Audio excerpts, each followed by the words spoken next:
What's going on, everybody? Welcome into Blazers Uprise Live here on a Monday, Eric, and it was an important Monday, or maybe not so important. Depends on how you look at it. As we heard from Joe Cronin, for the first time since Damian Lillard requested a trade, he had some thoughts on that, a couple of interesting quotes, and a couple of quotes that was GM speak that we saw coming. But then we also heard from Matisse Thybulle and Jeremy Grant. So, there's kind of just your typical player interview. They both got asked about Dame and about how they expected next season to go. And there was some interesting stuff that we can talk about from that press conference. We can also talk about Summer League, as the Blazers will play tomorrow. It sounds like Scoot Henderson is not going to play for the second straight game, but there is hope that he can maybe appear in this year's Summer League game, in this year's Summer League action before it is over. Eric, how's your day going, man? Well, not too bad. How about your story? It's been good. Enjoyed the press conference earlier. Other than that, nothing really notable. It was a chill Monday for me. Chat, how was your guys' days? Let me know in chat. Hopefully you guys had a good Monday, a good start to your week. Also, before we jump into things, hit a like on the stream. It helps us out. And thank you to Bet Online for sponsoring Blazers Uprise Live. As usual, use the promo code BELIEVE, BLEAV, for a 50% reward bonus at betonline.ag. You can get in on any action with any sport. Tons of different types of betting that you can have some fun with, as the Blazers' dog days of summers are almost here when Summer League is over. So, All-Star Games tomorrow. You can bet on that if you want to spice it up. It's in Seattle this year. Got to watch the Home Run Derby tonight, Eric. I wish Julio could win it. He had a fantastic first round and seemed fatigued in the second round, but it was fun. That happened last year. Yeah, he needs to get a higher seed so that he can hit first, so that he doesn't wear himself out just trying to hit the most home runs possible, because he had 41 in the first round, which was a record. Absolutely insane, and that he seemed gassed. So it was awesome, him having that first round in Seattle. So my Mariners have been playing better baseball, and your Cincinnati Reds have been playing some good baseball too. So that's what we have right now, Eric. We got baseball, because our basketball team is, I don't know, what adjective, chat, should I use today to describe the Portland Trail Blazers? Let me know in chat. What adjective should I use today, Eric? I don't know. I just want to say, too, sorry about the technical difficulties during the game yesterday. Thank you to all who tried to stick with us through the 3 different streams. Blazers end up holding on to beat the Spurs. DeVoe hits a 3-pointer late when they had cut it to 1. But thanks to everyone. Sorry we couldn't get YouTube to stop glitching out there. Yeah, so it sounded like it was an Xfinity problem. It sounded like multiple streamers with Xfinity were having trouble, so wasn't my fault. I'm always worried about it being something on my end. I had an Ethernet cord that was faulting out for a while, so I fixed that, and this started happening again. I didn't want to have to replace another 50-foot Ethernet cord, because that's how long the Ethernet cord is, because the box is way in the other room. So I have to get super long Ethernet cords, and maybe that's why the first one faulted out. I was worried that the second one was, but hopefully we should be good today, because apparently it was just an Xfinity problem. But adjectives in chat, Eric: confused, pathetic, slothful, which is a great adjective. Slothful, because we are basically doing nothing. Mediocre, dysfunctional, a joke, shambles, Seinfeld episode. I don't know if Alex Wolff meant that as an adjective for this team, but I feel like this team's dramatic, so it fits, right? Or comedic. I don't know. I never watched Seinfeld. Don't judge me. A clown from Blazersworth. Clownery from Oscar. Anyway, that's the adjectives you guys are using to describe this team. Let's just talk about this press conference, and we can focus on Joe Cronin, because that's who I think all of you guys want us to talk about. So Joe Cronin today spoke with the Red Summer League background there in Vegas. Everybody in the NBA is down there in Vegas, except for Damian Lillard. He's in the Dominican Republic. So he's out there partying and having some fun. Good for him, I guess. But Joe Cronin spoke in Vegas today. And what was your reaction, Eric? The draft press conference, we got to react live. Was it as bad as that one? Because we thought that one was pretty bad. Are you not reading much into any of his statements? Like, what was your takeaway from his press conference today? I mean, if you're looking at it from the view that the Blazers are trying to still spin the PR in their favor, I think he did about as good of a job as you could do from their perspective. So, I mean, just textbook PR. I think the apology at the end or taking accountability or whatever is totally, that's, if I was in Cronin's position trying to sell what he's selling, that's what I would have done as well. So I can say that I think he did what he was intending to do with that press conference. But I still feel like a lot of stuff he says contradicts previous things he said, and I'm still not buying it. But yeah, how do you feel about it? I mean, I saw something about like people giving him props for saying he failed and taking accountability. But I mean, at this point, man, it's too little, too late, right? Like he was very reckless with his messaging the past, not even the past year, just his entire tenure, because he's been here 18, 19 months. He's been inconsistent. He's been contradictory. We've called it out.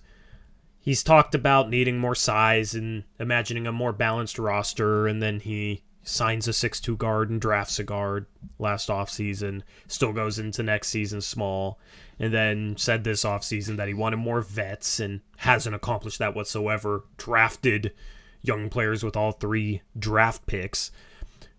He's just contradicting himself every step along the way, and his moves haven't really backed up what his main messaging has been. So what I've said with Cronin all along is that given his messaging was either a blatant lie or it was the truth, and he just simply flat out failed. Mm-hmm. Well, we got one of those answers from Cronin today, because there's no way it wasn't either a failure or just a lie with all the messaging that he put forth the past couple of years regarding building around Dame and the way he wanted to build around Dame. So, I don't know.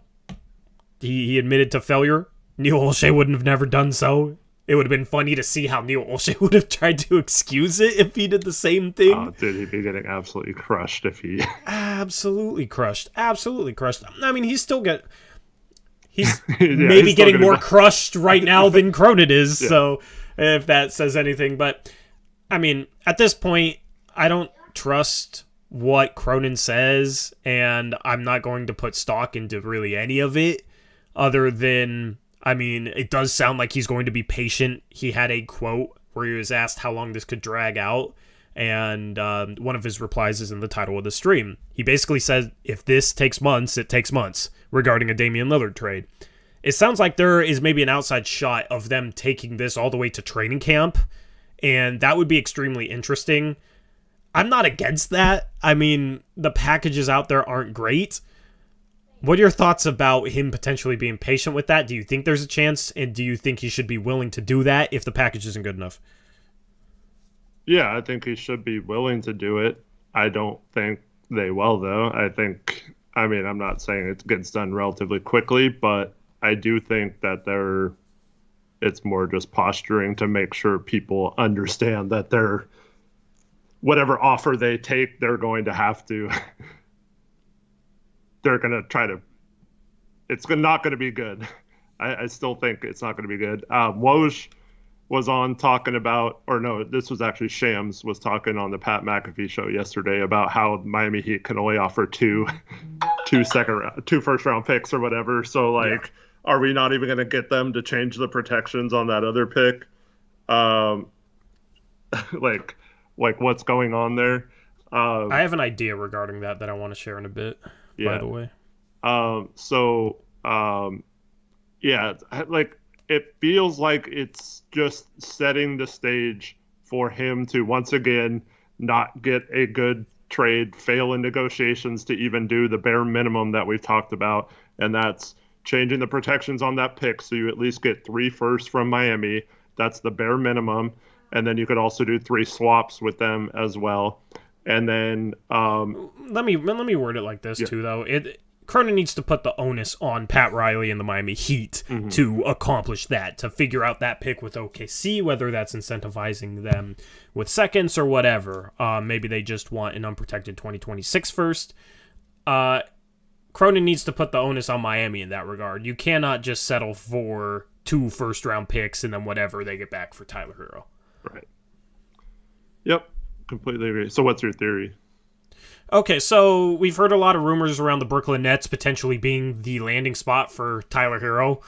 By the way, I was slightly early. It was funny because I brought that up as a potential destination, and then the rumor leaked like the next day.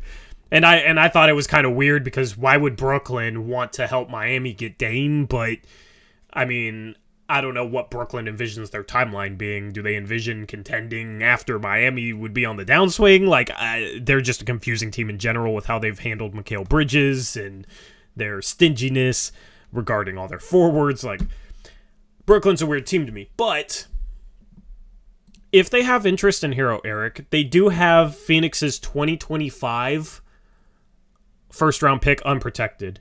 And a way that they could actually open up 4 first-round picks is if Brooklyn, as part of the Tyler Hero trade, was trading that pick out.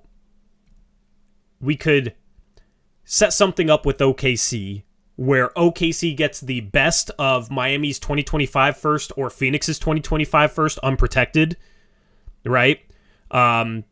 Would that be better than a protected 2025 and an unprotected 2026? Like, maybe that's enough to incentivize them because they just get the best of the 2 unprotected. And then Miami gets the worst of the 2. Between that Phoenix 2025 first from Brooklyn and the 2025 first that they already owe OKC. That means that Miami would be guaranteed a first-round pick in 2025. Therefore, they could trade both their 2024 and 2026 first-round picks on top of 2028 and 2030. So that would actually take them from being able to trade 2 firsts to 4 firsts.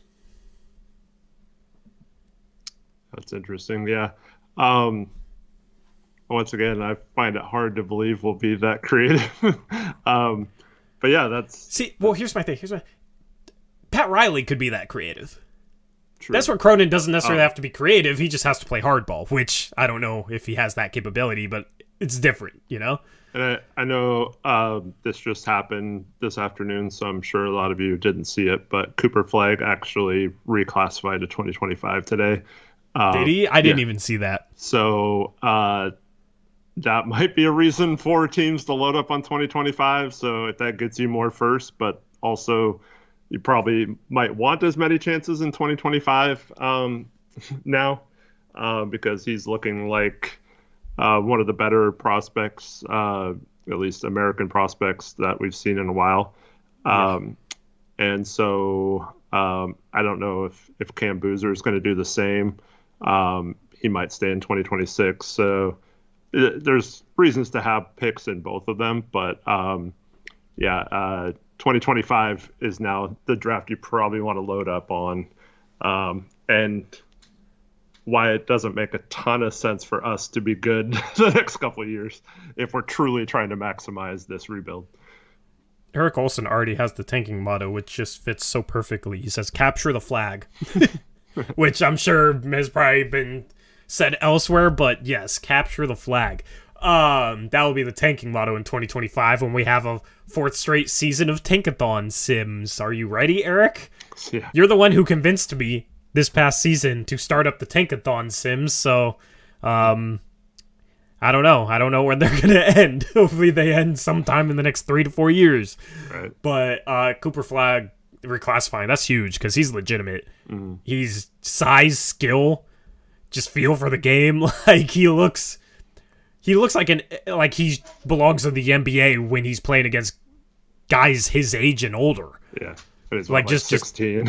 Yeah, and just I don't really know how to describe it. It's just the way he plays, man. You got to watch him to really understand what I'm saying, but he's just very poised. He's very skilled, size, can handle, shoot, pass, but then just very, very poised. Makes it look simple. Gets to his spots with ease. Doesn't seem bothered in shot contest, whatever. It almost looks like he's not even trying, and he's still dropping absolutely insane numbers against pretty good high school competition. So he's legitimate. But yeah, that's my idea regarding the Heat, because the Nets have been tied to Hero. Mm-hmm. And if you can get 2 firsts out of the Nets by like taking on Ben Simmons or whatever, and they get Hero, you should be able to get 2 firsts out of the Nets in that scenario, because they have a bunch of firsts. And then also that Phoenix first probably isn't going to be super high. It's not the most valuable first. So, I mean, honestly, if you're taking on Ben Simmons and you're a good negotiator, I could even see getting 3 firsts out of him, depending on, them being not super high quality. But if you can get 2 firsts out of them, and one of them is that 2025 Phoenix first, and you set that up with OKC so that Miami can trade 2024, 2026, 2028, and 2030, then you're still getting a first from Brooklyn, and you're getting 4 from Miami. You're sitting there with 5 first-round picks at least. Yeah. So. Yep. I think, whether you do that or you just make the Heat unprotect the 2026 to OKC and freeing up 2024. I think if you see anything less than 5 first-round picks, I think I don't see how you can say it's not a failure. That means they either kept Caleb Martin, or the Blazers kept him for some reason, or they didn't maximize the value of Hero, or they didn't require Miami to do that as part of this trade. So it's definitely going to be interesting to see what the final package. If we only get like 3 firsts or something out of it, and Ben Simmons or something like this, that's what I'm worried of. Yeah. So yeah, I don't know. And the Heat, what are they going to do? They could trade for James Harden, I guess, still, but like only one team can get Dame and only one team can get Harden. They're kind of stuck. They haven't really done a whole lot to improve their roster. They've actually lost players like Max Strus and Gabe Vincent.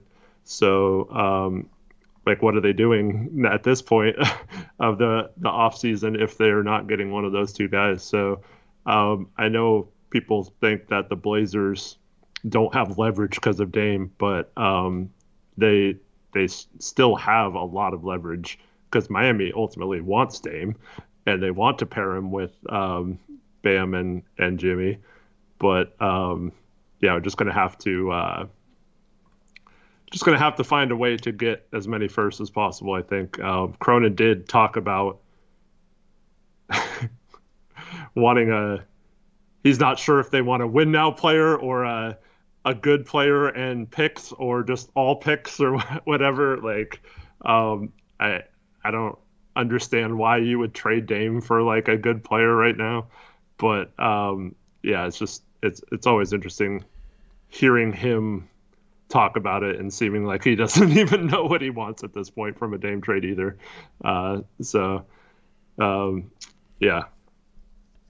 Chat, is there any quotes that stood out to you guys? Say them in chat, because honestly, not much stood out to me. Maybe I missed something. I wrote them all down. You wrote them all? Eric takes notes. See, I don't even take notes. I just try and remember it off the top of my head, which is, maybe as a lazy, but it was just like, what's this dude gonna say? That's how I went into it. Like, what's this dude gonna say that even matters? Right. What is this dude gonna say that is telling or means anything? Like, to national media, they were fascinated, but to me, it's like it's gonna be more of the same sort of Cronin talk, Mm-hmm. I did think it was.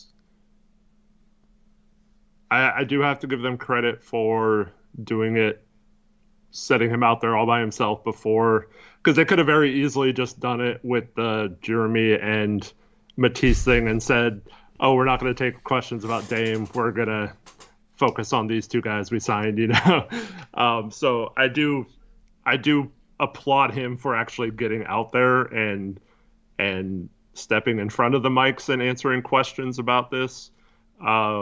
And obviously he can't talk about negotiations, which he brought up at the beginning. But yeah, I thought that was, once again, if you're trying to formulate a PR battle right now and make Dame look as bad as possible and make you look as good as possible. I thought they played it right, and he said the right things to make people who want to believe that Dame is turning into be the bad guy and the liar and the one who's not holding his promises. That I think they're doing a good job of framing it that way. Well, that's who his messaging is for, if we're going to be quite honest, right? Regardless of what you believe, his messaging is for the people that will take his side of things, because he needs people to take his side of things. His messaging is for those people and maybe people on the fence. I don't know. People have complained that I'm too harsh on his messaging. What are GMs going to say? I think he's been blatantly misleading. Brian Windhorst had a interview on JJ Redick's podcast where he said that the Blazers were quietly rebuilding.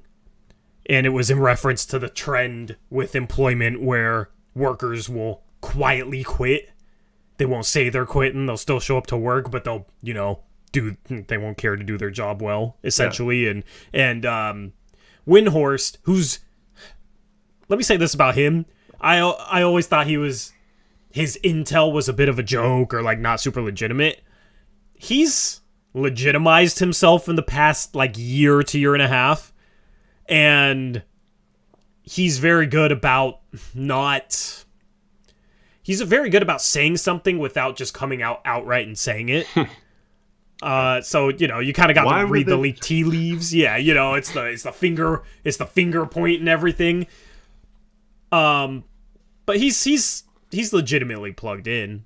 And I'm not just saying this because of this clip, this is how I've been feeling lately. I mean, he called the John Collins trade earlier this offseason. He basically foreshadowed that, said a power forward was getting traded to Utah. Next day, a power forward's getting traded to Utah. But he talked about how the Blazers quietly rebuilt. And I mean, that's basically what it was, regardless of if you think that he tried. I mean, that what happened was they did not build a winner. They built a rebuilding team. Like that is actions. All their actions were in line with building a rebuilding team. So if you want to believe everything he says and believe that he truly tried his best to build a winner around Dame, he just couldn't find anything that made sense. It made more sense to go the rebuild route. Okay, fine. But his actions have been those of a rebuild team. So, he even said today, Eric, after all this, he said that they still want to win, which you said that's how they feel. You've brought that up in the past couple of weeks, how despite Dame wanting out, they still think they can win and win soon. And Cronin's comments today lined up with that. He said he expects Simon, Sharp, Scoot, etc. to impact winning soon. Yep, Shaden, Scoot, and Anthony are going to be win now very soon. Yeah. So, lines up with what you've said on that. I mean, the messaging has not changed away from win now, despite the best player in franchise history, in my opinion, asking out. But all the actions and all the moves have not been in line with that. So, you can't blame anyone for not believing the messaging. And I know most of you in this chat don't believe the messaging. There's a lot of people out there that believe the messaging. Mm-hmm. But I said it going into this offseason, Eric. I care about actions, not words. Mm-hmm. The words have said, this is what our actions are going to be. So I'm going to hold them to that standard. And if their actions don't match up with that, I'm going to criticize them. I said that before the offseason even started. But I was hopeful and even optimistic at times that this is the offseason that Cronin's going to make that splash move. He's going to have a good trade asset, and they're going to figure something out, right? Like, I was hopeful. I was rooting for Boston to lose and other teams to lose because I truly believed that Cronin had a legitimate chance and was going to pull through. But I said, it's all about executing. And Dame even said, we can't just sit here at the end of things saying we tried and didn't get things done, right? So the actions did not match up. The actions did not come through. So regardless how you feel about how Cronin went about things, that's why we're here today right now, is just because the actions have not pulled through. Part of it is they haven't even signed anybody in free agency. After the messaging of, we have planted free agent seeds, Eric, and we can win free agent battles. Yeah. He had a comment today. Well, can I just say something else? I'll let you touch upon this and then segue into that. Okay. Because I'm sure you got the quote written down there with all your clean, nice notes. Okay, first of all, I've been like, I have to pause this because I can only take so much BS in like a short amount of time. But like, I keep watching Rich's Rip City Retro video he put together with all the quotes from Cronin back to back to back, and so in that, he specifically says that he was asked the question at the trade deadline, what do you have to say to fans who are disappointed that you have been talking about building a winner and winning with Dame, and then you make a bunch of trades that are seemingly like a rebuild team, not a team that's going for it. And his exact quote was, I know you don't want to hear the word wait, but you're just going to have to trust us that we will get things done, right? And so that's an Olshey line. This guy is Olshey. He's fooling us. Like, he's done this every time now. And then he says, well, nothing happened, right? And like, we couldn't get anything done. You just mentioned the free agency thing, right? Yeah.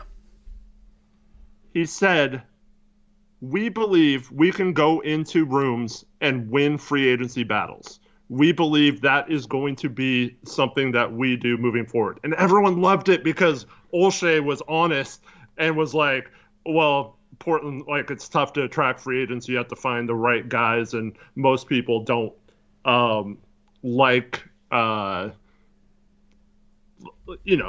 it's not the most attractive place for young athletes, rich athletes, to come to Portland. So you have to find the right players and stuff.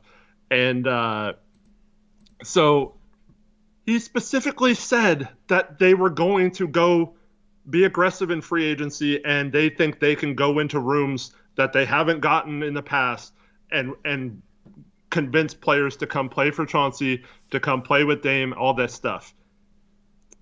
I just want to read this quote today. After saying that, right? He said that. Yep. He also said he made a mistake bringing in young players and unproven players, and that we needed to add veterans. But that was his biggest mistake, was not having players that knew their roles and were veterans that could help win instead of projecting them to hopefully help win. Okay? But he said today, our goal wasn't to be super active directly in free agency. He frickin' said that today. Yeah. Our goal wasn't to be super active directly in free agency. Then what the heck did you tell Dame you were going to do in this week, like between the meeting and when he requested a trade? What? Like, I understand you were trying to make trades allegedly, but like how is like filling out your bench with veterans or getting like signing some minimum contract guys to help win, like, and this is why it just, frankly, it pisses me off, because all we get is, well, he was smart not to trade the third pick. Like, you would have been dumb to trade the third pick, even if it was your Jaylen Brown. Scoot's better than Jaylen Brown, right? Okay, so, okay, fine. But he's still not making any other moves. Like, what's your excuse for not doing anything else? And for him saying he didn't even care about free agency, like they weren't going to be active, super active, after saying he had to be active and get veterans in free agency, and they were going to do that. Like, he said oh my God. He touted their ability to go into rooms and win free agent battles. He said he planted seeds in regards to free agency. Okay, but then today said that was never actually really their plan. So that's just another contradiction, and that's the point. I'm not sitting here saying that, oh, after Dame demands a trade, you should just use the MLE to sign a veteran, blah, blah, blah. That's not what I'm saying. Yeah. To Randy in chat. Yeah. That's not what I'm saying. The point is that he was selling it like free agency was going to be, the way that they bridged the gap between bringing in young guys and not veterans and using all the draft picks, but still trying to win now around Dame and keep him, on board. And Dame was supposedly ready to demand a trade on the 26th, but he gave Cronin till the first day of free agency because reportedly Cronin had potential deals, potential moves that he wanted Dame to wait on. So then the first day of free agency comes along and Dame hears nothing. And everybody signs where they are. A lot of guys re-signed. Few guys changed teams, but a lot of guys re-signed. So you can sit there and say, oh, well, nobody changed teams. But to go into today and in a press conference say that was never really your plan goes directly back to what you said. What were they pitching Dame on? And we've heard that there was a situation where Cronin was telling Aaron Goodwin, Dame's agent, as well as Dame, that he had potential deals on the table that they were discussing, and then Aaron Goodwin reached out to those teams, and those deals were completely dead. Mm-hmm. And that contradiction of words directly from Joe Cronin matches up with that rumor. Yep. That he was saying, we're going to be able to accomplish things in free agency, we're going to be able to win free agent battles, we have seeds planted in free agency, and then going into the first day of free agency and doing absolutely nothing. And then Dame demands a trade. And then today says, oh, that was never really our intention. I mean, at some point, there's so many contradictions that there's just too many for me. There's too many for me to believe what this guy says. And that's why at this point, I'm just past it. And this isn't my own bias against Cronin or anything else. This is just his own words. And he constantly gets himself into trouble, if you truly pay attention, with his own words, because they are super contradictory. And, I mean, now you're hearing, the rumor about Aaron Goodwin reaching out to teams that Cronin says he's dealing with or working on things with, and those teams saying that deals are dead and they're actually not. And, I mean, I've just sat here wondering, Eric, if Dame demanding only Miami is because he's pissed off. Is because he feels lied to. Is because he's mad at Cronin. Well, we can get into that a little deeper in a minute when we talk about his CJ McCollum and Josh Hart quotes. But before we get into that, I have to say this, okay? So, again, for those saying, what was he supposed to do in free agency to keep Dame to stay? Okay? This is why Tori and I do not set out to be negative, but for a year and a half now, we have been telling you that every move he's made, while we're being framed and told by all these people who are still excusing him that these moves are setting up the big move. Just wait, $60 million in cap space. No, we were the first ones to tell you that was all BS, right? Right away, we told you that was BS. We did not actually have cap space because we were just going to re-sign and Nurk, and we wouldn't have any cap space, right? We were the ones who told you guys that, and that was correct, right? Yep. But everyone else was like, just wait till all these moves they make this summer. They're going to get DeAndre Ayton. They're going to trade the 7th pick or whatever.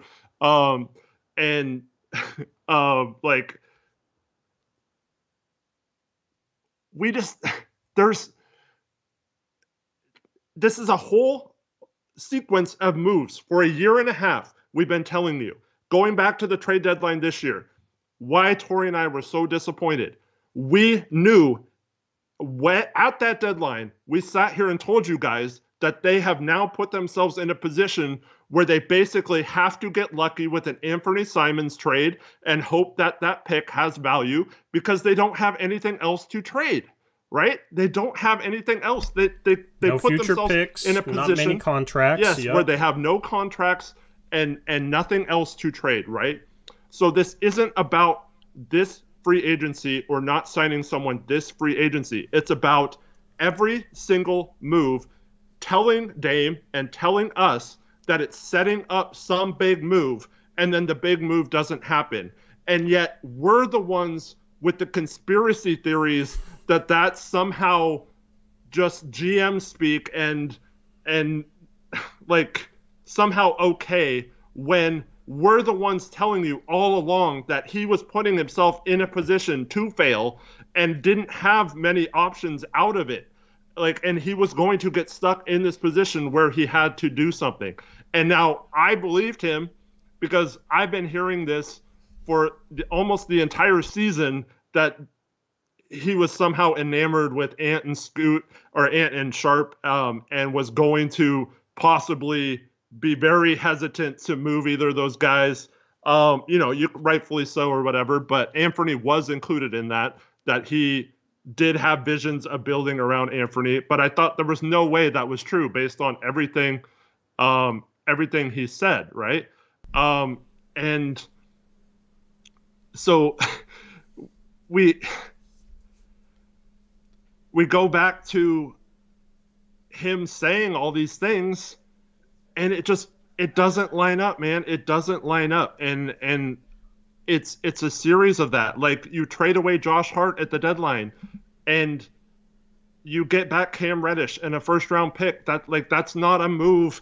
If you are truly going all in, that's not necessarily setting you up for all in. And then he told us on draft night that once they were waiting for Chris Murray to come on the board, and if Chris Murray was there, they were not taking phone calls for that pick, right? Yeah. So, he didn't even try to shop it. It's pretty much known now that as of Tuesday, he told Dame it was likely they were keeping the pick.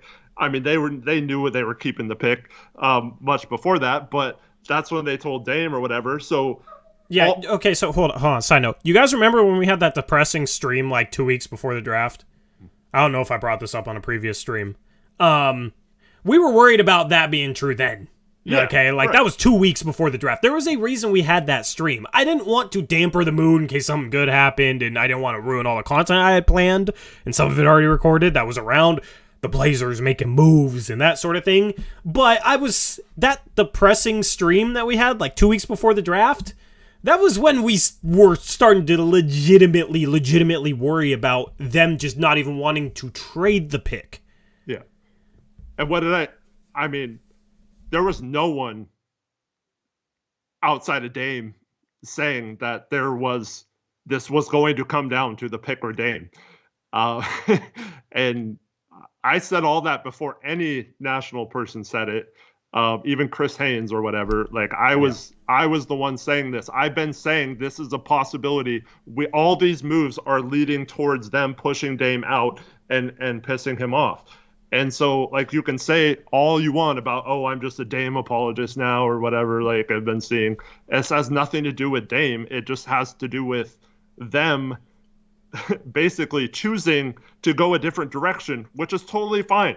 And this is not an argument, should they rebuild or should they have built around Dame? That's not the argument here, because you can make a case for either way. That's fine. If you think rebuilding around Scoot was a better option, that is fine. But that is not what they've been telling us, and that is not what they have told Dame. And Dame, he was 31 or whatever, or 30 when Cronin took over, right? And there's no way he's sitting here for 2 years, wanting to be on a team that wasn't going to ever do to commit to winning like they've been telling him to win. So it makes him look bad too, because he just basically wasted 2 years, and now he's wondering if they were planning on trying to win with him, or if they just wanted to keep him here as long as possible until till he was looking like the bad guy. So, and in that case, it just sets the precedent that no star should ever be loyal to a small market team. Yeah. Or even a big market team. If the big market team is where they want to be and they're winning, sure, it's easy to be there your whole career, but it sets the precedent that even if you're loyal to a small market team, you're not going to get that same loyalty back. And I have never wanted to set that precedent with Damian Lillard, and it wouldn't have been as bad if they just went to him and we're just not in a position to win with you. We thought we could get into a position to win with you, but just nothing is available out there to trade the pick for where we can actually contend, and we're willing to work with you to get you to a winning situation if that's what you want, and was actually transparent, then none of this becomes public. I don't think. Like, there's a good chance he gets traded on draft night if that's the case, right? Like, if that's how they wanted to go, and they should have known that you cannot draft with the third pick and keep Dame. You were saying that, and that's exactly how it played out. Like, they should have known that, right? But then just go to Dame and tell him that and give him that option. If he says, all right, I want to go somewhere else, then you work things out quietly and be like, and you talk to him like, okay, well, what teams are, do you have a list of teams? Can we have 3 or 4 destinations? Because we want to get enough back for you, but we want to send you somewhere where you want to go. So we'll work with you if you work with us. Then it's probably a situation where he gives them 3 or 4 destinations. Now, I'm just speculating here, but that logically to me makes sense. Is if they handle it that way and were truly transparent, that's how it would have gone down. The way things have gone down have said to me that is far from the way it was handled. Dame had to request a trade while Joe Cronin was still pitching that he had free agency seeds and could win free agency battles, and then today admitted that was never really their plan. The seeds you said were trade, to be fair. Yeah, so okay, trade seeds. I mean, at this point, like it's just very clear to me.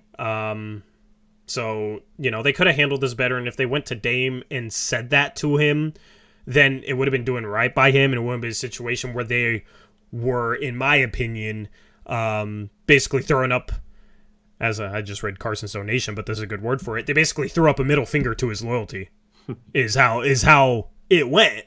And I would have I would have been upset with them trading Dame.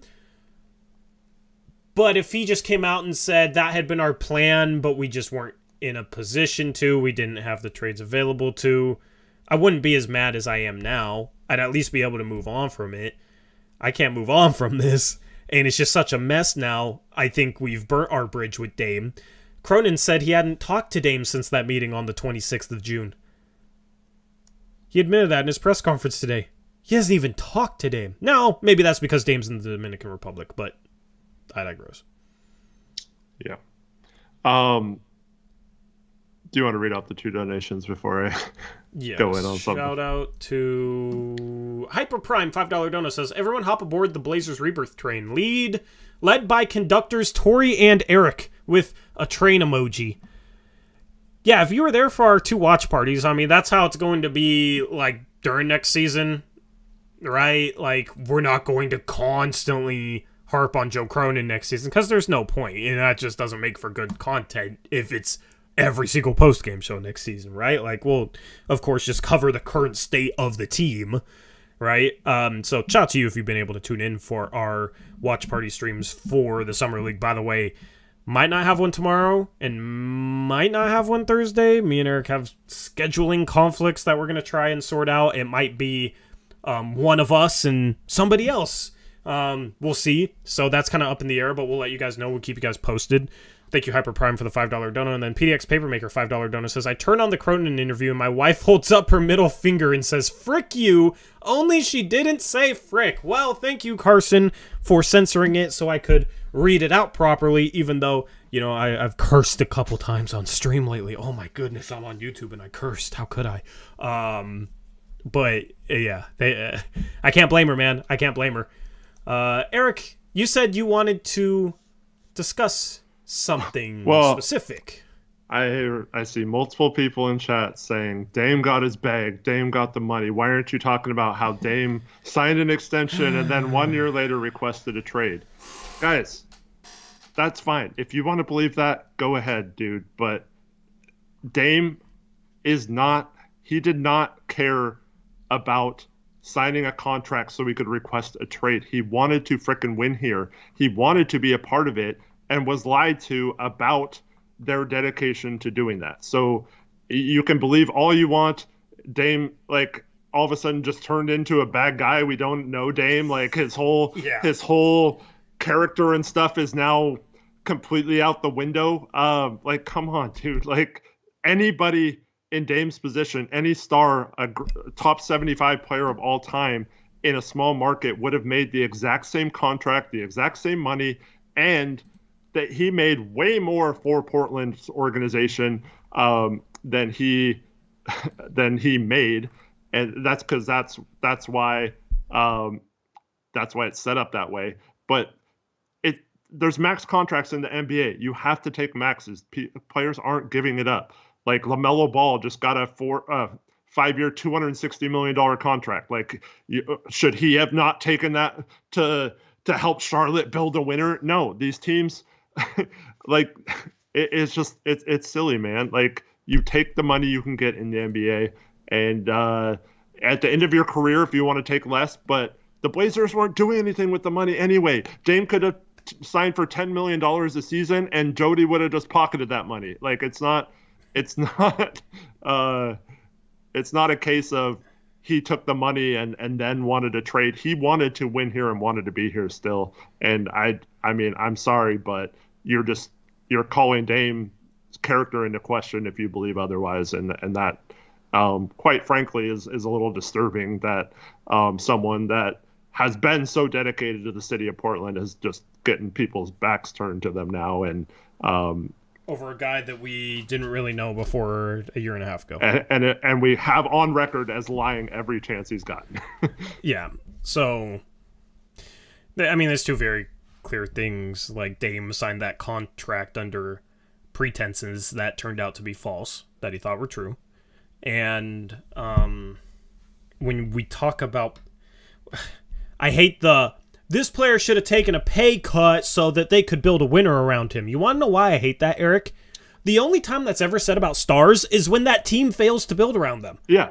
Oh. When a team succeeds in building around a max contract player, nobody says that. Does anybody say Jason Tatum should have taken less so they could build a better team around him? I mean, I'm sure you could find a Laker fan or two that hates the Celtics that says that, but that's not said, right? But in regards to Dame, when the team has blatantly and clearly failed to build around him, you hear that. You only hear that with players that have the misfortune of having a team that can't build around them. And that's not because the player took a max contract, because there's a bunch of max contracts in the league. And the teams that win championships are teams that build around a max contract player. So I hate that excuse. Well, the other thing I'm hearing is Dame didn't start sitting out till 10 games left in the season. They were 3.5 games behind the play, and they all knew it was over anyway. Dame would never think it's over, even if as long as it's mathematically possible. And yeah, remember the bubble? And two, Dame was asked to sit out weeks before that. He was asked to sit out, actually sat out a game in New Orleans.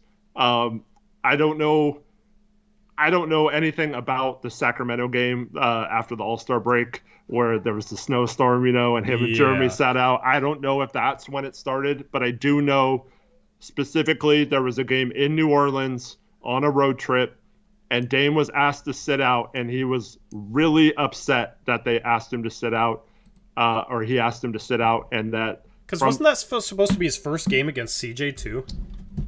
I think... I don't know if they had played earlier, because there was a game in March where they played New Orleans. Yeah, they played three times in Center. March. Yeah, okay. I don't know. Yeah. But anyways, Dame refused to sit out until he at least got... At the time, they thought maybe there would be something in the new CBA where you had to play 58 games for awards or whatever. It turned out to be 65 instead, but it didn't affect this year at all. But anyways, he did not want to sit out, and he did not want the team to tank. He didn't want them to trade Josh Hart for Cam Reddish. So all these people who say Dame makes all the decisions, yeah, Dame decided he wanted Cam Reddish, Kevin Knox, and Ryan Arcidiacono at the trade deadline. That's instead of Josh Hart. Yeah.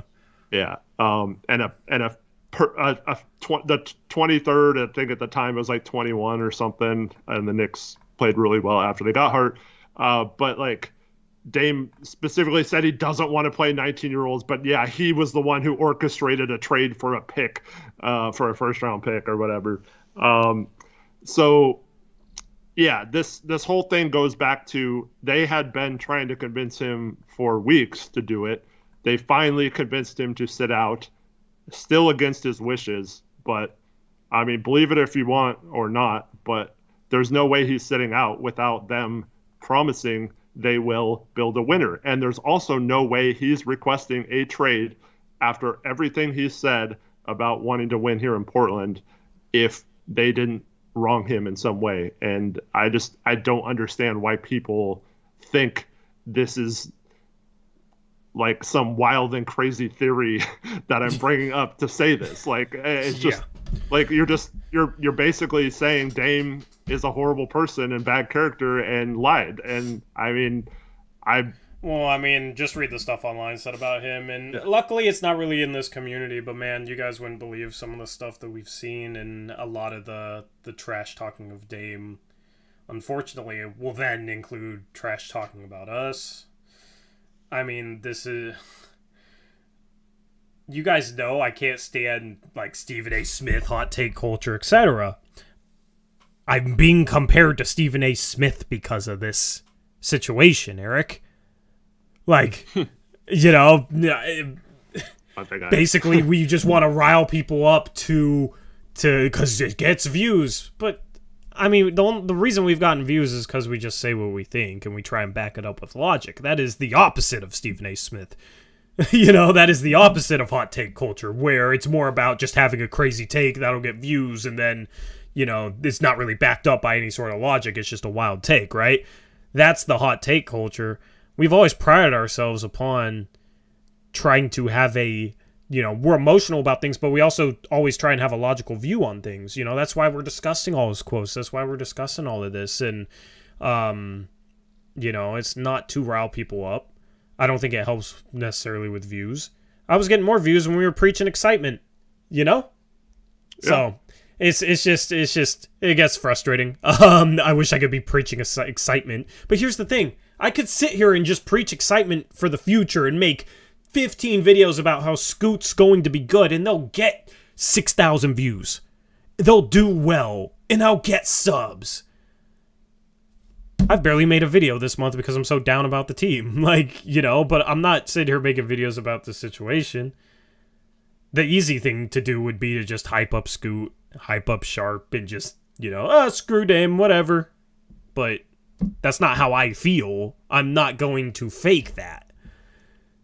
So it's been frustrating lately. This is a little bit of a venting session for us, in case you can't tell. But it's very relevant conversation at the same time.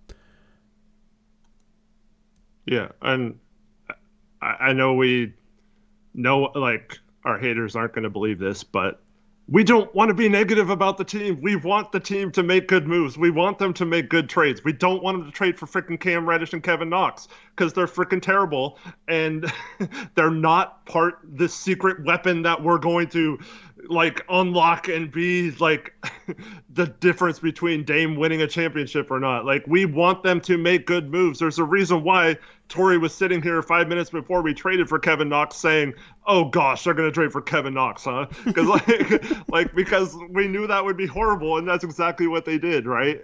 Yeah. Taking risk is going after James Wiseman, a second pick who had barely played and had been hurt a lot his first couple of years, and, you know, doing that. But we take risks on other people, and I mean, I didn't want this to be true, but I wrote an article at the trade deadline about how this team was not going into the tax. And I had so many people tell me that, no, you're an idiot. They only avoided the tax this year so they could go into the tax next year, and they'll do whatever it takes. And Eric Wilson, I've tried to explain this to you. That is not true. We could have avoided the tax with Wiseman because, there's ways we could have done it. We ended up over $6 million under the tax, and that's with Knox. So if we would have just taken Wiseman, we would have only had to have dumped Greg Brown's salary and stayed under the tax, which we cut him anyway. But yeah, or we could have stretched one of the new guys or something. Anyways, but they very clearly did not want to pay the price of a winning team.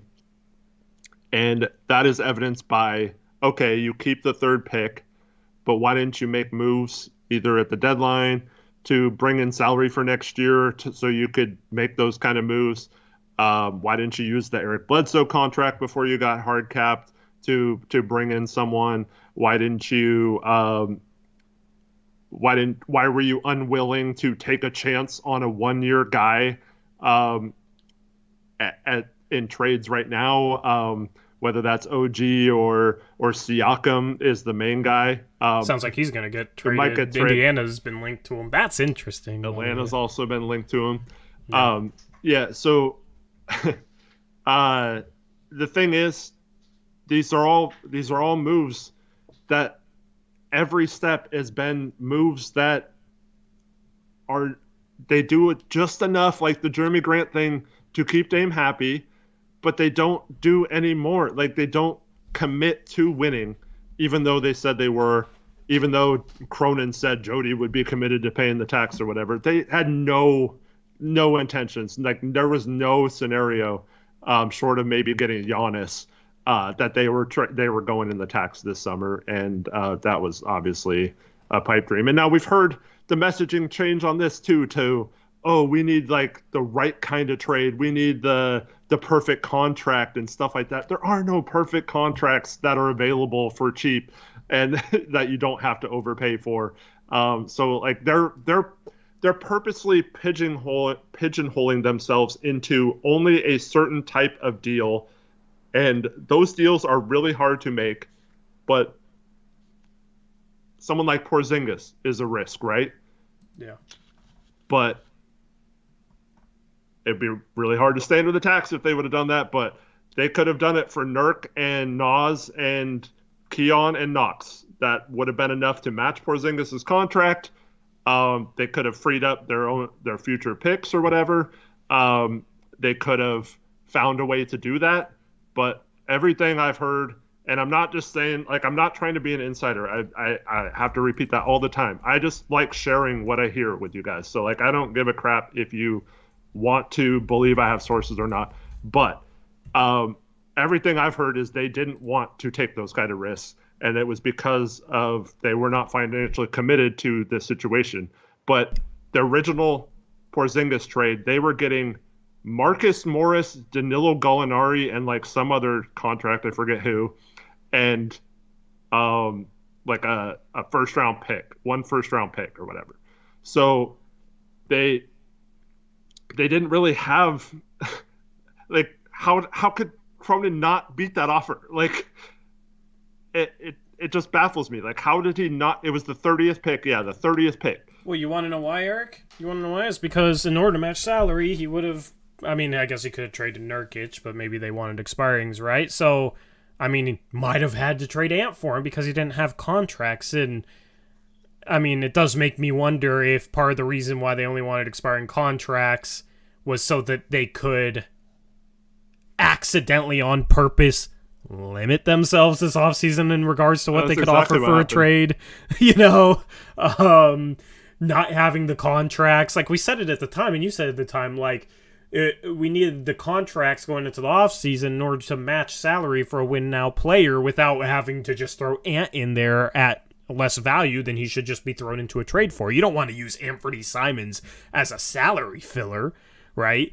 But they almost created a situation where they'd have to, if a team didn't want to take on Nurkic, they'd have to include Anthony Simons on a salary filler in order to trade for a guy making what Porzingis was making. And then it becomes a situation, well, we're not going to trade Anthony Simons for Porzingis. You know, that just makes no sense. Like, okay, I don't disagree with that, but why are we here in the first place? And it's because you didn't set yourself up with the tradable contracts going into the offseason in order to try and make that sort of swing.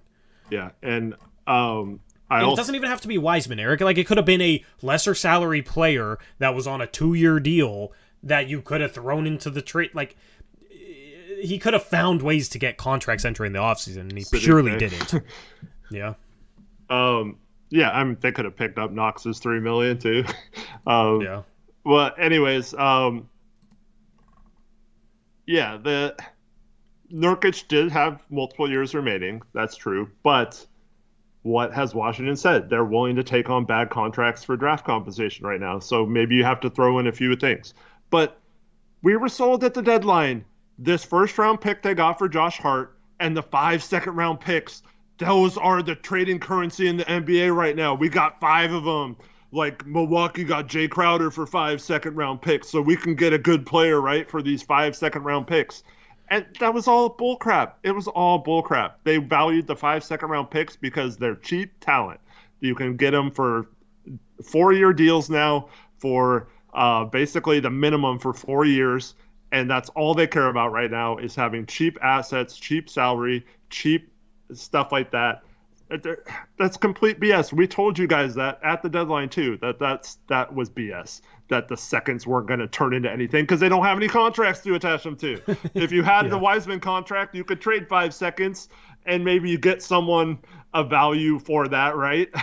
Like maybe you could trade for a veteran small forward like a Royce O'Neal or something, using Wiseman's contract in some of those seconds. But they didn't even want to do that. They wanted to keep those seconds so they could draft him. They had no intention of trading the 43rd pick either, which might turn out to be a good thing if Rupert becomes a good player. I'm not saying this is a bad decision, but just don't then keep selling that you tried or you were trying and you just keep coming up empty when you've been promising all these great assets. Like, you can't say you're losing trades at the time to build your asset pile to make a big move in the future and then continually say, well, nothing was available.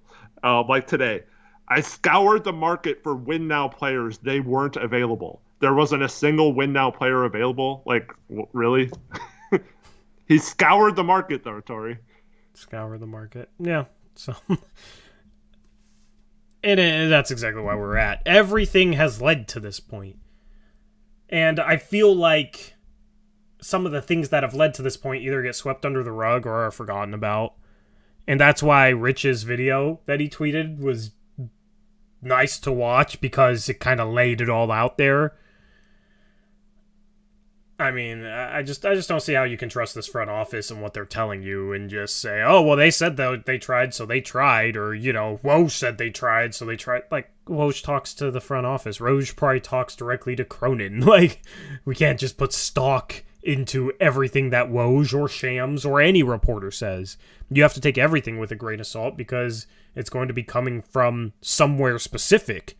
An agent, a player's circle, a front office, ownership group. Like, it could come from a number of different places, right? So, it can come for a number of different reasons. Like, there's multiple reasons why certain parties will leak certain things, and most of the time it's for leverage, whether it's on other teams, or in Dame's regard, leverage over Portland to try and get him to a certain team. That's what Aaron Goodwin has been doing. And it's obvious that, he's been leaking stuff about Dame, that comes from his circle, quote unquote. But it's frustrating that we're here. I can't trust anything Joe Cronin says. He was supposed to be the change of pace from Olshey, right? Was Olshey's an asshole and a snake oilsman and this and that. Cronin's supposed to be the nice, truthful, honest guy. And now his lack of honesty and truth is being excused. And it's frustrating. So, anyway, shout out Dennis Fan, $2 donor. What would you grade Rupert in Summer League? I mean, he's been okay so far. I didn't expect him to look great offensively. He's still raw, but he has potential in areas that just needs to be worked on and refined over the next 5 years. But he is definitely a project player. Defensively, he's had a couple of impressive moments. I think he needs to get a little stronger, but it's basically exactly what I expected out of him. So I don't know what your meets expectation grade would be, but whatever grade that is. Yeah, I think it's really hard to judge someone who's that raw, So yeah, just see, I guess. I would like to see him use his length a little better instead of being over aggressive and reaching. and he tends to swipe down or bring his arms down a little too much, I think, which is easy to clean up with good coaching and stuff. So I think you see the frame and the potential skill set in him to get excited, but you also see that he's a long ways away, I think, from being a contributor. But I mean, you'd say the same thing about Nicholas Batum when he was in summer league, and he ended up playing a ton right away, and was a key part of some of those teams. So I don't think it's necessarily a bad thing. But yeah, it's still has a long way to go, but the flashes are cool to see. Yep. Shout out to Famished Yoshi, $5 dono, says, I know this is random, but what's your favorite part of Jokic's game? What would he accomplish with Dame hypothetically? Just asking for fun. Also, F. Cronin and Jody. Thank you, Famished Yoshi, for the $5 dono. My favorite part of Jokic's game is how he can get to spots and draw multiple defenders at his own pace. Mm-hmm. And a lot of that is due to his footwork and the way he uses his body. Because that sets up a lot of things with his game, with his scoring, but then also he sets up his passes well just by creating angles, whether that's a pivot or, looking a defender off with his eyes, faking a pass high, throwing it low, like just a lot of those crafty little things that are hard to appreciate unless you kind of pay attention to them is what I love so much about his game. Yeah, I agree. As like a pass first big man too, it's just crazy how well he sees the floor, how well his vision is. It's very rare that someone with that at that size has that kind of vision, and just perfect placement of the basketball. I think if Dame played with him, I mean, you see what Jamal Murray does next to him. I can imagine a Damian next to him. If they had the same defensive pieces that they had last year around those two guys, I think they easily win the championship too with Dame. So be really cool to see. But yeah, I guess fortunately for us, we won't have to worry about him being on the same team as Jokic anytime soon, at least. Yeah, I mean, everything completely changes once Dame gets traded, and it's going to be weird, and it just sucks because it's going to be hard to enjoy it, but at the same time, man, like, I don't care about the playoff picture going into next year. That's the first time in a decade. Mm-hmm. That's the first time since maybe 2012, right? This team is not going to win games next year. I don't care what Joe Cronin tells you, they're not going to be an above 500 team next year. Or you owe Gray $50. Or I go Gray $50. So, I mean, never say never. I'm probably being too hyperbolic here, but I mean, you got a 19 and 20-year-old backcourt. Your three core pieces, or maybe 3 or 4 core pieces, are all guards. No size up front. Who knows if Nurkic is even here? Like, there's nobody that I see them getting in a Dame trade that makes it so that they'll still be a 500 team. I mean, with Dame having, in my opinion, the greatest individual season in Blazers history last year, we still were below 500. And that was with Josh Hart, Jeremy Grant, Anthony Simons, Shaedon Sharp playing good for a decent portion of the year. Like, I don't see how this team is competitive next season. And there's just really no expectations for me going into next season. We'll do our standings predictions, and I will have the Blazers like 12th or 13th, because that's truly where I expect them to end up. And it's just going to be the first time ever I'm not worried about a win-now trade at the deadline. I'm not mad because we didn't make a win-now trade at the deadline. I'm not mad if we trade away Matisse Thybulle for 2 second-round picks or whatever. I'm not mad if we trade away Jeremy Grant for a first. like we're in rebuild mode, and that's just completely different, something I'm not used to. So it's going to be kind of fascinating to cover the team and do streams and do post-game shows and do videos during the course of a season when, I mean, we're watching for different reasons at that point. You know, sure, we root for them to win and all that, have fun, close games, you know, Scoot has a clutch play. Of course, that'll be fun, and we'll cover games like that, but it's more so about development and the individuals on this team and where this team is headed, not necessarily about trying to win as many games as possible to make a playoff run. So it's kind of just a blank slate, and expectations are out the window. So I don't know how much I'll enjoy that. It'll just be different. Yeah, much different. But yeah, it's rebuilds, or even if you're trying to win, I mean, it's the types of trades you need to make are much different than the ones we talked about. Like for example, if we were trying to get Isaiah Hartenstein from the Knicks last year, you know, as a backup center, like that is the type of move that now I would say don't even call them about Isaiah Hartenstein, right? Like those kind of moves. So and we'll get the what you said you wanted Isaiah Hartenstein before, now you don't want him. Yeah. But I know those are now. I've heard comments regarding that. Like, here's the thing, Eric, is like regarding matching Thibault, people were saying, "Well, you said you needed tradable contracts, right?" Well, yeah, that was to trade for that big win now piece. We're not in that mode anymore, so it doesn't really matter for that reason. Anyway. Yeah, but like, yeah, it's just, to me, it's all about now. Now's when you want the project guys. So like he was talking about, that was a mistake last year. Well, now you want those guys, right? Like now he'll go away from those guys. Take a flyer on Cam Reddish now and try to see, like, that makes more sense now. Yeah, I would prefer them to be guys that are, I don't know. Even if we were rebuilding, I wouldn't have liked taking the flyer on Cam Reddish just because I never even believed in his upside, really. So, like an Obi Toppin, though, that's a guy I would have taken a flyer on, Eric. 2 seconds, yeah. Yeah. I mean... Dude, how fun would he be in the open court with Sharp and Scoot and Anthony? A lot of fun. Here's the problem we have right now, actually. We don't have our long-term starting power forward. Yeah. I don't think Jeremy Grant is our long-term starting power forward. I think it makes the most sense to try and get something back for him in a trade and clear up salary because we're in a rebuild, right? Like, him helping us win a couple extra games next year probably isn't going to be a good thing. So I don't think he's our... Go ahead.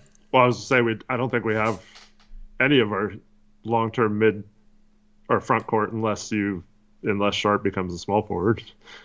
Yeah, but I mean, specifically with the power forward position, we don't have our long-term starting power forward, but we have Jeremy Grant on a 5-year contract, right? But then also we have Chris Murray. I don't think Chris Murray is our long-term starting power forward, but right now we don't even have minutes to take a flyer on a power forward. Unless you're just like not going to play Chris Murray, and then it becomes, why the hell did you draft him over Leonard Miller? Who has looked great in his first 2 Summer League games, by the way. I tweeted about it and people got mad at me, saying, you're basing things off 2 games of Summer League? Really? No. No, there's a reason I was begging for Leonard Miller before the Blazers made that pick. And shoot, if in this position, I would say, let Leonard Miller be the backup center next year. And if we trade Nurkic, maybe let him be the starting center, because he has more size than a Chris Murray. You know, he has solid size. But the problem is we don't have our long-term answer at power forward, and there's guys that maybe it would make sense to take a flyer on that could maybe become that, like an Obi Toppin. But we don't even... With Chris Murray there, it defeats the purpose if you bring in an Obi Toppin. It defeats the purpose of drafting and spending a whole first-round pick on Chris Murray because he's already 23. He's like a win-now, high-floor, low-ceiling type of guy. So... That's the frustrating part, too, about this offseason. The frustrating part about drafting Chris Murray, and I said this on draft night, I said this at the time, is if we're going into rebuild mode, Chris Murray is not the right pick at 23. You wanted to go for a high upside guy, which Leonard Miller was that, but I also thought Leonard Miller had an equal floor to Chris Murray, maybe even a higher floor, so that's why I wanted Leonard Miller, high floor, high ceiling. I thought I had him 10th on my big board for a reason. As did I.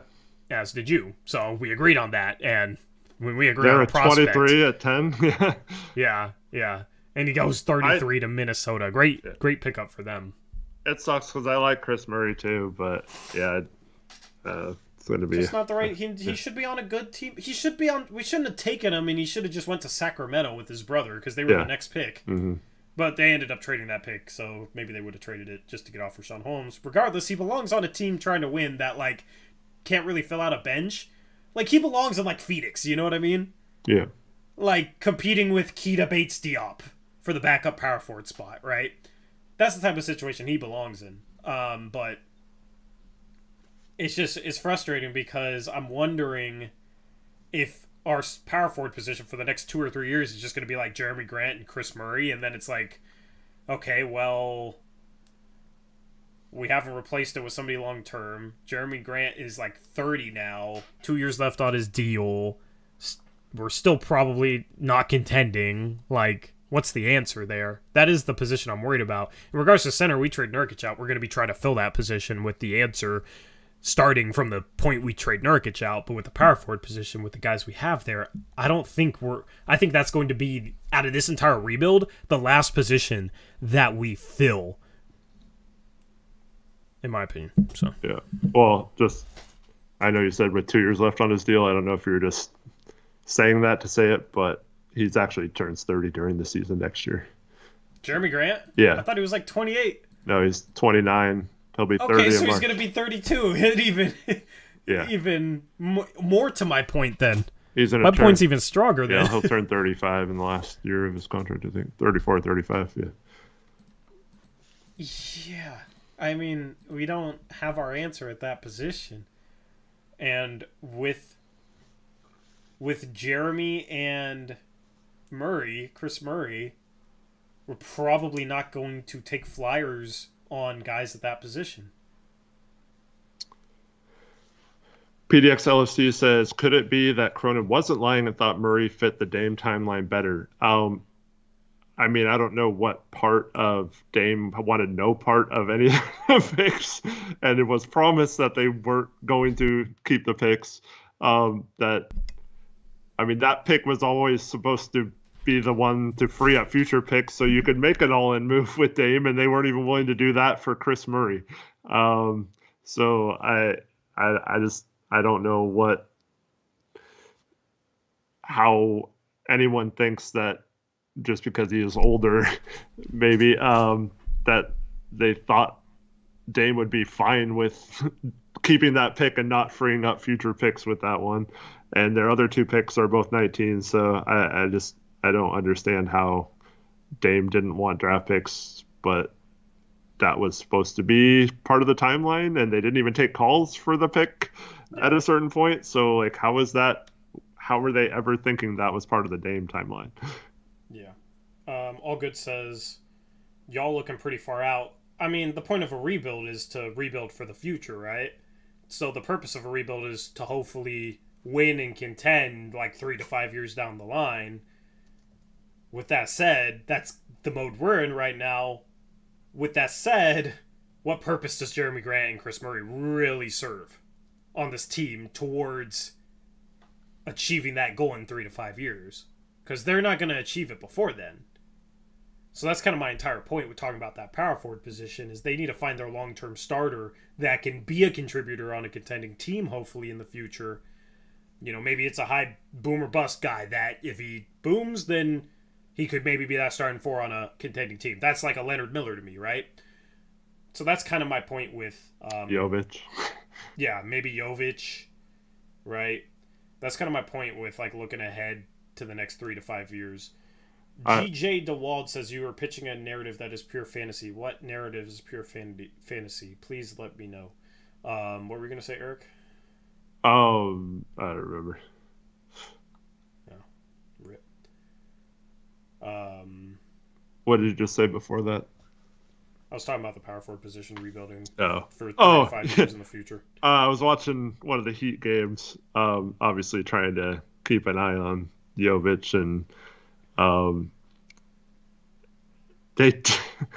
don't know if this is true or not, so I'm not saying it's true, but they did say that Jovic had grown 2 inches his rookie year.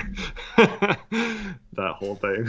That's funny. The broadcasters said it, not me. Like, I'm not saying that. I'm just saying they said he was a legit like 6'11" now after measuring it like 6'9" in the draft process.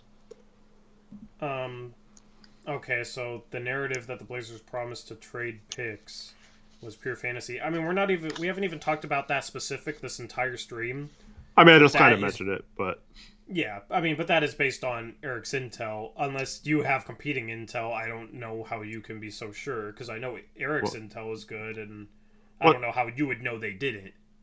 Once again, Dame doesn't come out and say all this stuff. He doesn't request a trade. He doesn't sit out games if he doesn't feel like they promised him that. Yeah. Yeah, that's my question for the guy in chat. How do you know they didn't promise that they would trade the pick? Yeah.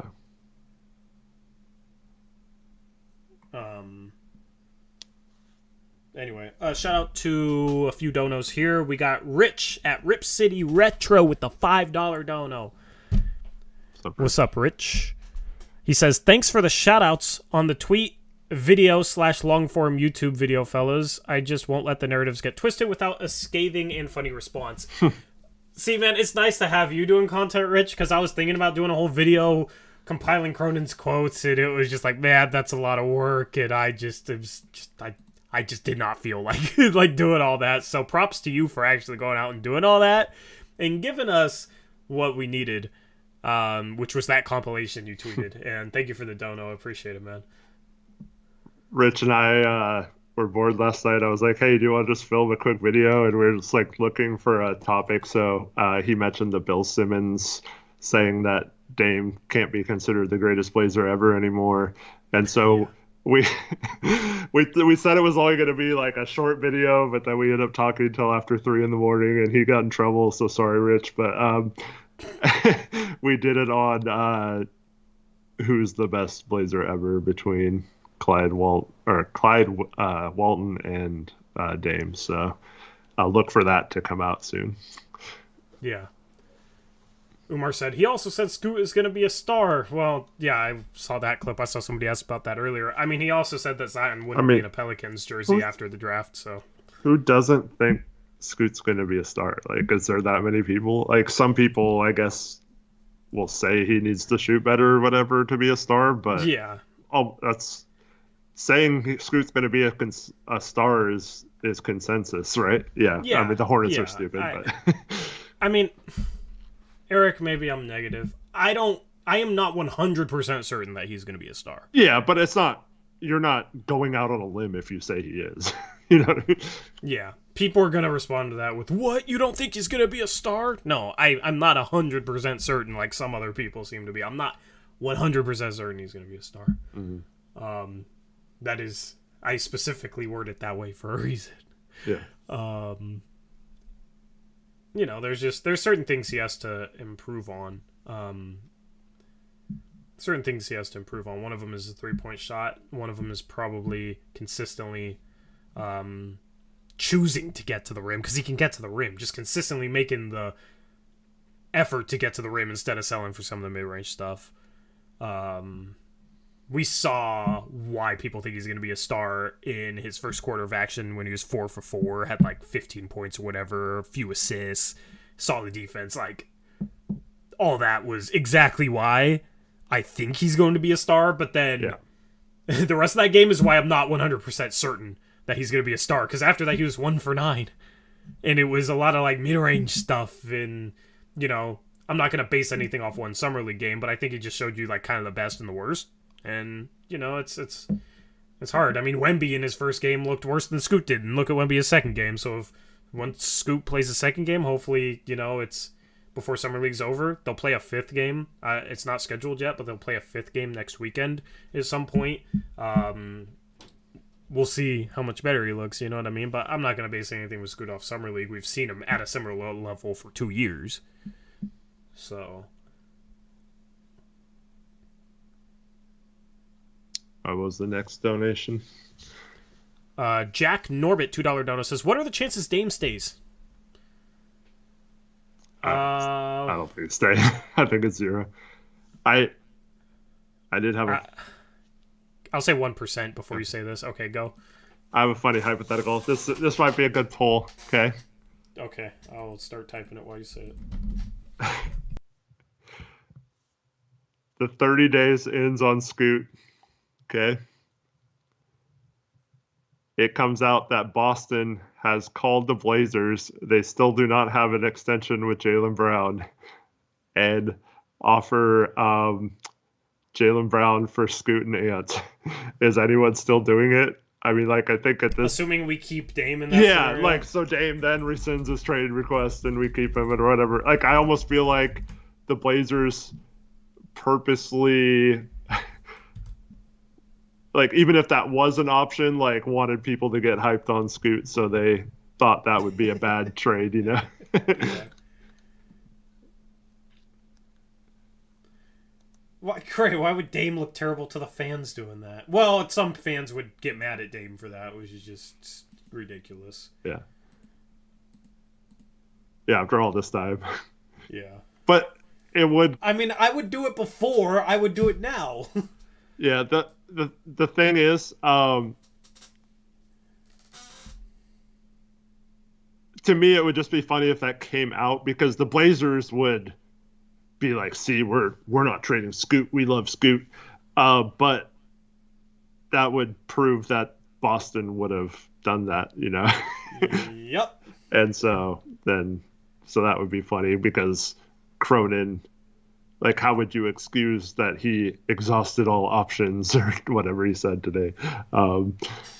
Here's how I look at this hypothetical, Eric. If you would have said yes before, why wouldn't you say yes now? I feel like the only reason why you would have said yes before and then wouldn't say yes now is because you've grown at least a little bit emotionally attached to Scoot, right? Which I understand.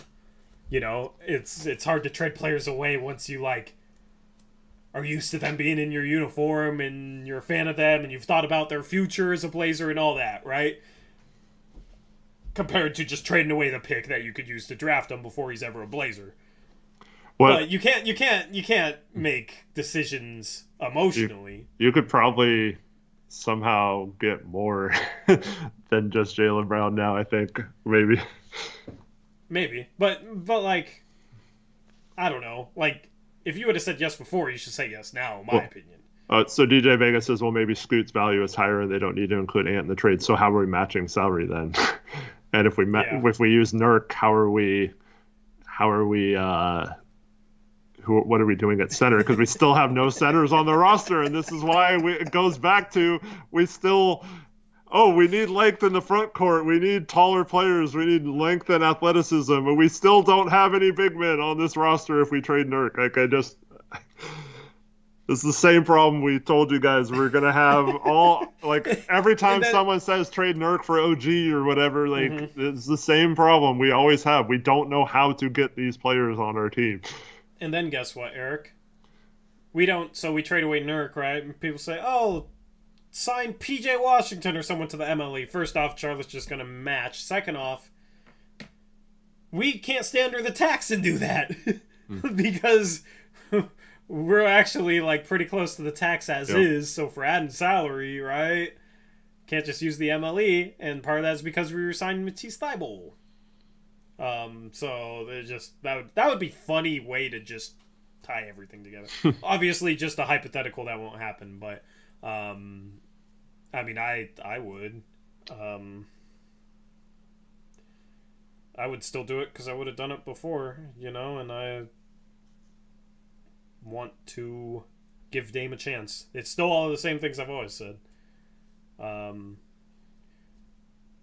I'd only do it if Robert Williams was included. Maybe you could get Robert Williams in that deal if they're getting Nurkic and they have Porzingis and Horford. Although they did trade away Grant Williams, so I guess that's how they cleared that logjam a little bit.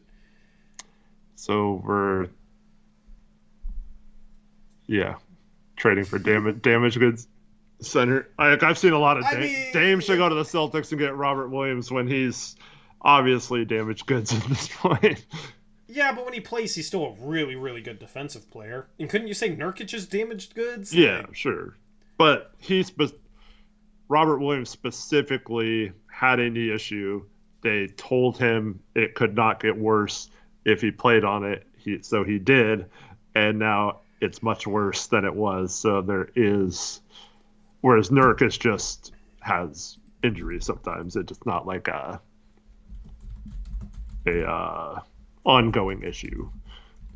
Ryan West says, do you do this right now? Scoot Simon's little Nurk for Bridges and Claxton with Dame staying. That's an easier yes than this poll is.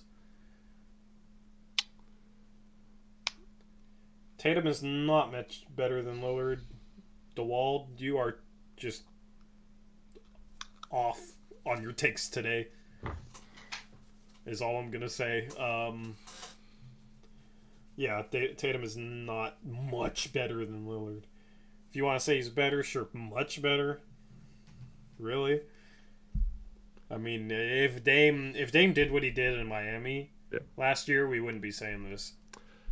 We would say this. People would be like, "Wow, that dude is better than Steph." If he did it somewhere else, he averaged 32 and 7 on insane efficiency. You know, he had the greatest offensive season maybe in the league last year. And I don't, bro. Okay. Let me get on a rant because there's a comment. He's way better. He's a two-way player. The best stars in the league, are they the best offensive players or are they the best defensive players, Daniel? Which one? Is Marcus Smart a top 10 player? Is Marcus Smart a star? Is Marcus Smart better than, I don't know, Dame, I guess? Just answer the question. Just answer the question. Because there's a point to this. And the point, as I've always said, you're not even answering the question, so this is disingenuous at this point. The point is, the best players in the league are the best offensive players. And that's because an individual player can have a much greater impact on an offense than on a defense.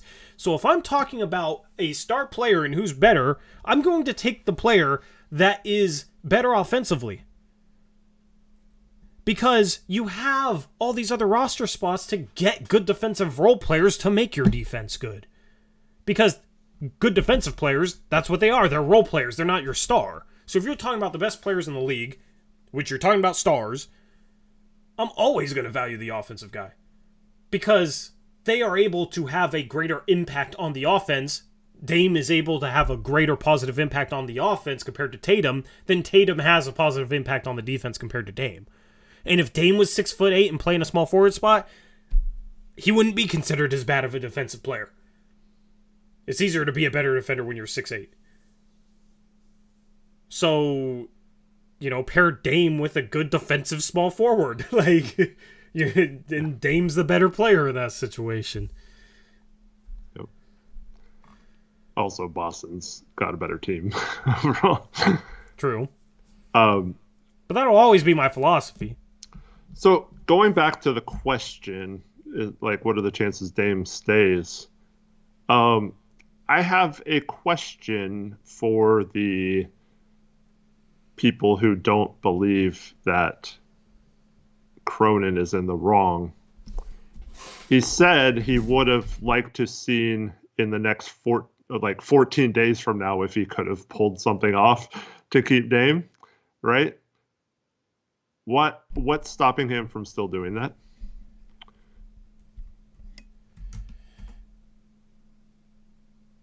Also, I hate the statement, Dame doesn't make his teammates better. What specifically does that even mean? That's just a saying.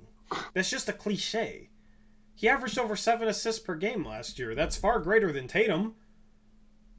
But Dame doesn't make his teammates better. What does that even mean? How's he supposed to make open 3-point shots for his teammates when he passes them the ball? That saying is just, it sounds good and people just say it. But they can never really expand upon that. Mm-hmm. So if anybody ever comes in saying that, I will ask them to expand upon the specifics of that. This DeWalt dude says Jokic makes his teammates better. What do you mean by Dame not making his teammates better? Expand upon that. I'm giving you the floor and asking you for your opinion, believe it or not. That's a compliment, I guess. What does that specifically mean? Don't talk in cliches. Like I've always said, I will challenge the people that disagree with me to expand upon their opinions. If I think their opinions are questionable, I will challenge them. This is what I'm doing.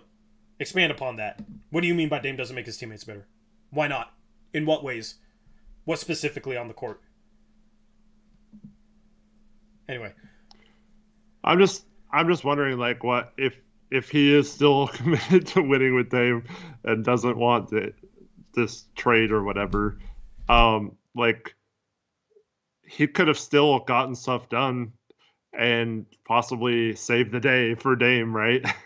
But I'm telling you guys, that's not what this franchise wants. That's exactly why it wouldn't happen. But if Siakam gets up getting traded for peanuts, just know that the Blazers could have traded for him, even though he said he wanted to stay in Toronto, but they weren't willing to risk that he walked or whatever. It wouldn't have cost the third pick. That would have been ridiculous. So, yeah.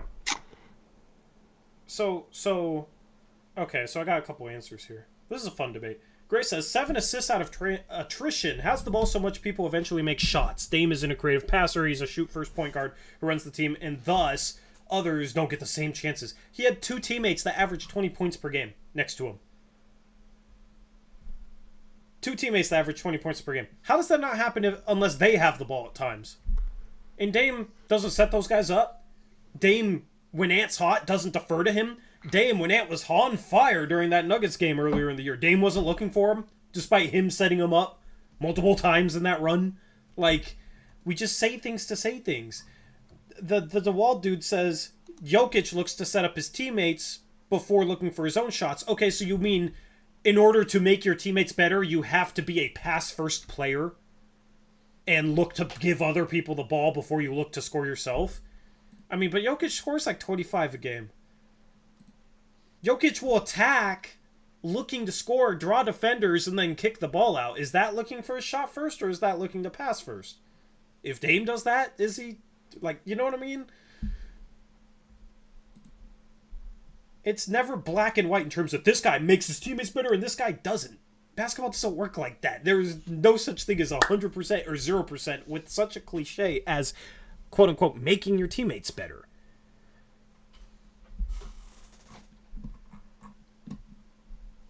It just doesn't make sense to even argue. Anyway.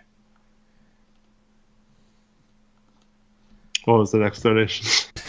You're not interested in this argument? Okay. It's so dumb. I mean, do you get what I'm saying? Dame, do you agree with what I'm saying? Dame analytically was the best offensive player in the league last year. That doesn't impact teammates or help teammates be better. Like, that's just you can only do that if you're selfish. Like, Melo was always the best offensive rated player. Oh wait, he wasn't? Yeah. Okay, so question for all these people. So Curry doesn't make his teammates better either? Right? Right? Like, no stars other than Jokic make their teammates better, right? Why do we just talk about that with Dame then? That should just be implied that that's the thing for everyone but Jokic, right? Because every other star looks to score.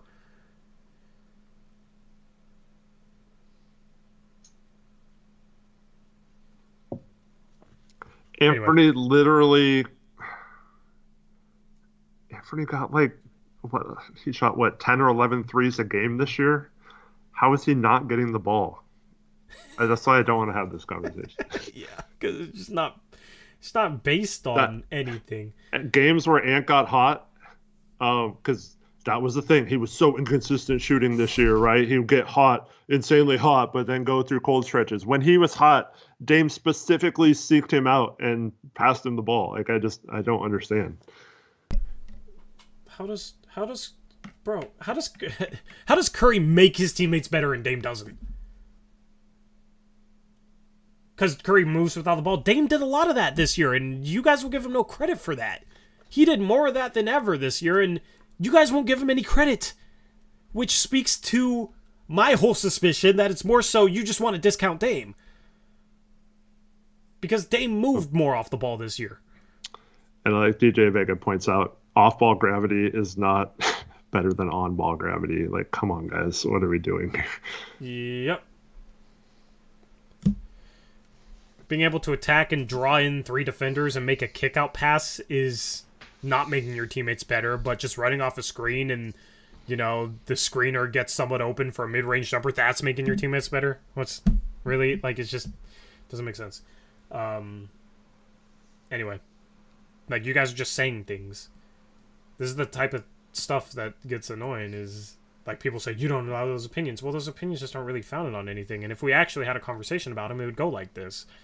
It just doesn't really make sense. Shout out to Bubba, to Canadian dollar dono. I almost said California dollar, but that's not a thing yet. Shout out to Bubba with a 2 Canadian dollar dono. Says, who's your pick to win the championship next year? CP3 first ring? I mean, if Miami gets Dame, that's my pick to win it all next year. Yeah, mine too. So I think Phoenix is going to be tough. I think Boston's still going to be tough. But yeah, I guess kind of depends on what happens with Harden in Philadelphia. Yeah. This definitive comment doesn't make sense. Denver's going to be really tough, but losing Brown's going to hurt them. Yeah. So definitive said, in the Western Conference Game 4, Myers hit like 8 threes and was wide open for the 3 to end the game, but Dame went up versus Draymond, Iggy, and Clay. Needless to say, he got stuffed and we lost. Even MJ makes that pass. Bro, why did Myers have 8 wide open threes? It's because of Dame. He had open threes that whole game and was able to get going because of Dame. But we're seriously going to get mad that Dame tried to hit a game winner like he's known for and is really good at, compared to passing the ball to Myers Leonard when he was passing him the ball all game and helped him get a 30-piece. Really? Wasn't that at the buzzer? Like, there was no time to pass the ball? Yeah, I don't even remember the specific play. I'm curious. Look it up. We got time. Shout out to Grey Hughes Investigates for a $5 donut. Says, do you think Nurk will still be here? And if he doesn't, Nurk, Grant, Ant, Scoot, and Sharp, or maybe Thibault or Murray in there for defense. I don't know about Nurk. Maybe, but I'm not sure. Shout out to Daniel with the $2 dono. Says, thanks for letting us speak. Thank you for your $2 dono. Appreciate y'all. But yeah, see, like, this is the type of argument I hate, Eric, is like, Dame doesn't make his teammates better. This scrub center, Myers Leonard, had like 30 points and was going off because he was getting wide open shots on passes from Dame. But then at the end of the game, Dame didn't give him the ball, so he doesn't make him better. He hadn't done anything in the second half, by the way. That was all the first half, and they were guarding him. They were feeding him. That means Myers made Dame better, or something. It's just what are we arguing about here, man? Jokic has never shot a shot when he had a teammate open ever. A teammate he's been feeding all game.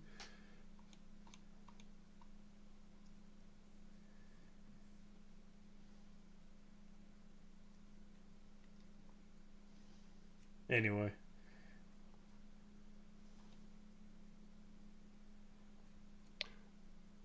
So according to the play-by-play, Dame shot it with 1 second left. So should have passed it to Myers. That was game 4, huh? Yeah.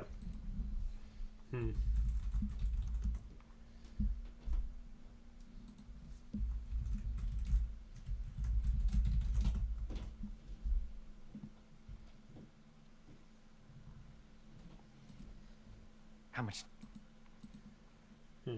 I'm going to see if I can see this specific play. I'm curious. Chat. We'll take questions now and end off our stream with that. Is that all the donos? Yeah. We're caught up on everything. I'm watching an ad for Tom Cruise Mission Impossible. Now it's a Fiji water ad, and I can't skip either of them. Although this Fiji water ad is in a tropical rainforest, and that sounds nice right about now. Why did you have to ask people in chat these questions? Oh, my head hurts.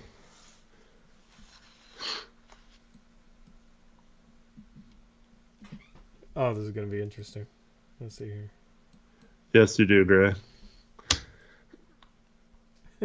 What'd he say? He said, yeah, Draymond went off. He said I make Eric have those faces. Yeah, you do. Ron says, I can't believe the argument against Dave's playmaking is that he didn't pass to Myers Leonard enough. That's what that was in that game where he was passing to Myers Leonard. Bro, with 33 seconds left, he tried passing it to Myers Leonard. The ball got tipped because Myers didn't have that great of a seal. Like, he didn't seal the defender, but it got tipped back to Dame and he got a lay-in. So he tried passing to him with 33 seconds left. Myers didn't seal him off.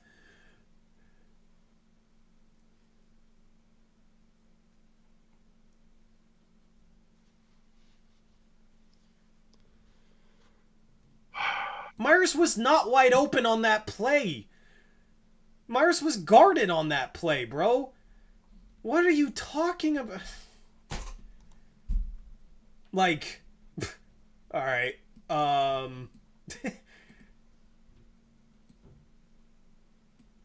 MJ would have. Wait. This is... That literally was an argument, John. I don't know. Okay. I got the screenshot. I will save it. I will throw it on the screen. Okay.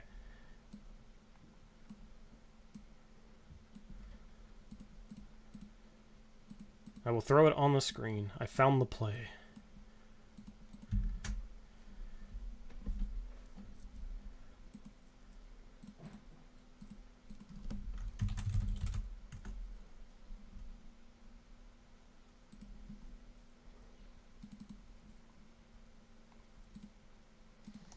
Alright, and...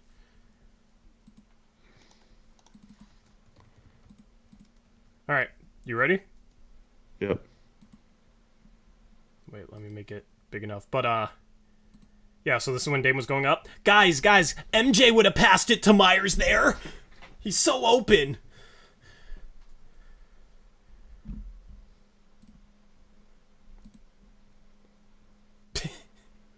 Like, what are we doing, man? What do you... Oh, no. After this, there's... Dame shoots a 3 from the corner because I think the ball goes out of bounds here. Oh, does it? Yeah. Are we talking about the last play? Yeah. I was going to say, because that makes no sense. That dude was guarded. Dame shoots one from the corner. Yeah. Myers is even less open. He has Draymond with his arm on him. Well, like that, bring that up. I mean, I have no idea what it could possibly be. Dame did pass it to the game winner for Josh Hart earlier this season. He wasn't playing in the one for Jeremy, but he had several.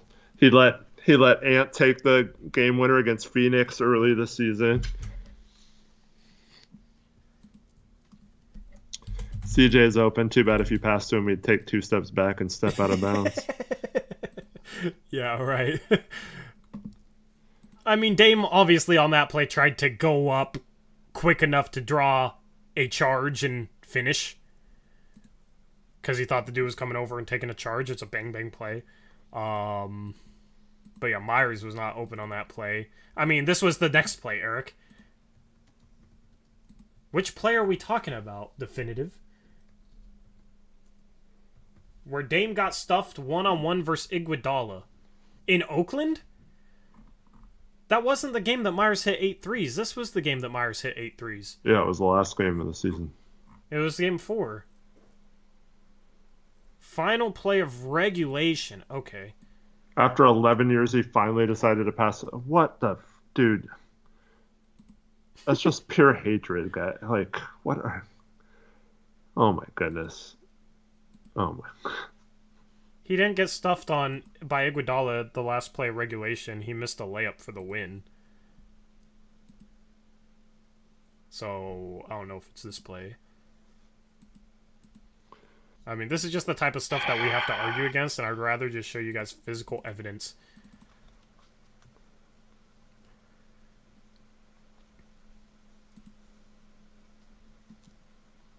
Is there another play after this? I don't know, man. Like,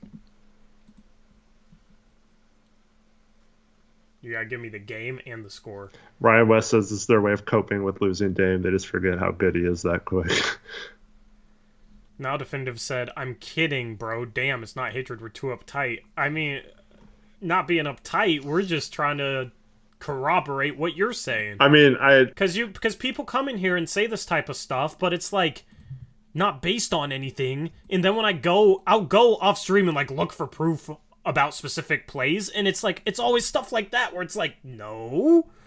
Or it's like you're mixing up the games and like, oh, the play got stuffed by Iguodala in Oakland, but there was also somehow the game Myers hit 8 threes, which were 2 completely different games, by the way. Like, y'all just say stuff that's not based on it, based on stuff like. Definitive One says, look at the final play of regulation, and you're right, Eric. After 11 years, he finally decided to pass to the open man. And then says, hatred. And now he's saying, oh, I'm kidding, F, bro, damn, it's not hatred, we're too uptight. Because I called him out. I mean, how am I supposed to take that in a text form as joking? Like, that's not... I mean, it's not a funny joke. I would love for some jokes. I would love to laugh. Chat, give us jokes. Give us your best jokes. And also give us life advice questions. We'll give you guys life advice, because I need to stop talking about basketball right now. I'm just done. But that's the thing, is people say he doesn't make his teammates better. Give me an example. Oh, well, Myers hit 8 threes and they didn't pass to him at the end of the game.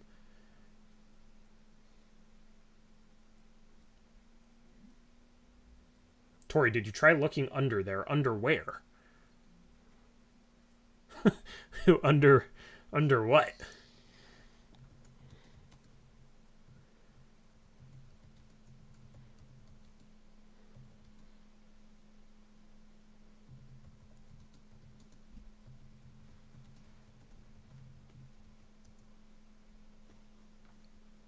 Oh, good job. Good job, Alex. I'm proud of you. That worked. I honestly have never even heard that. So it's the oldest trick in the book because it's too old. That's probably one of those like D's jokes, right? You know, I'm not going to say it so y'all can't clip it, but... Up dog. Mike Hawk. Right? Hopefully I put enough of a pause in there so you can't clip it. That was an example of a critical game we could have won if he trusted a teammate. Sorry I brought it up. Didn't mean to offend anyone. Oh. Where did he not trust Myers where he should have?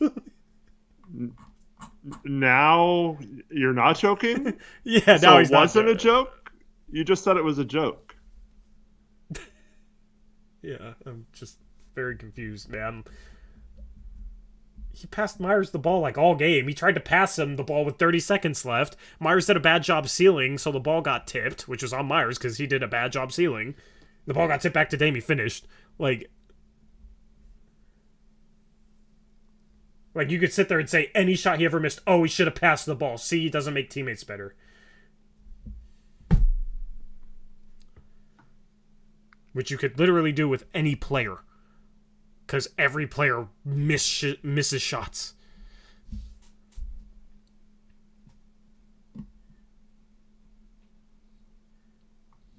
Whatever happened to the broken clock, asks Andrew. That's a good question, Eric. It's working now.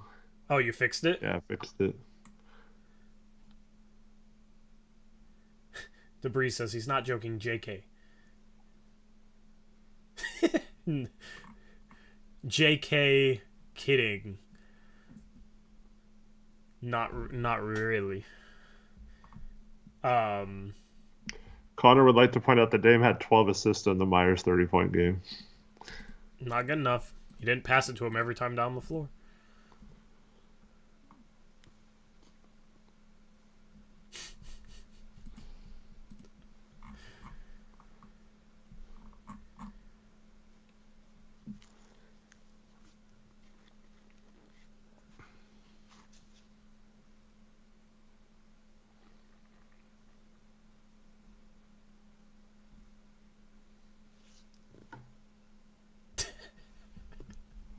Sorry, I hate you.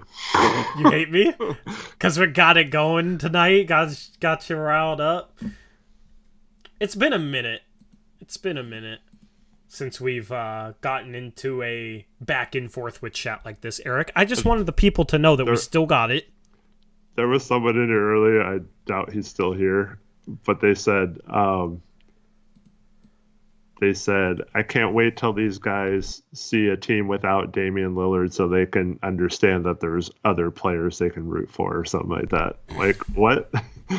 I'm 44. I've seen every iteration of this team since the championship. I wasn't alive for the championship, but ever since then, I've seen every team. I was a big Clyde Drexler guy. We literally just did a watch party yesterday for our summer league team, so I don't know what you call that, but I thought that was a team without Dame. I don't know, man. Yeah, you started watching the Blazers because of Brandon Roy.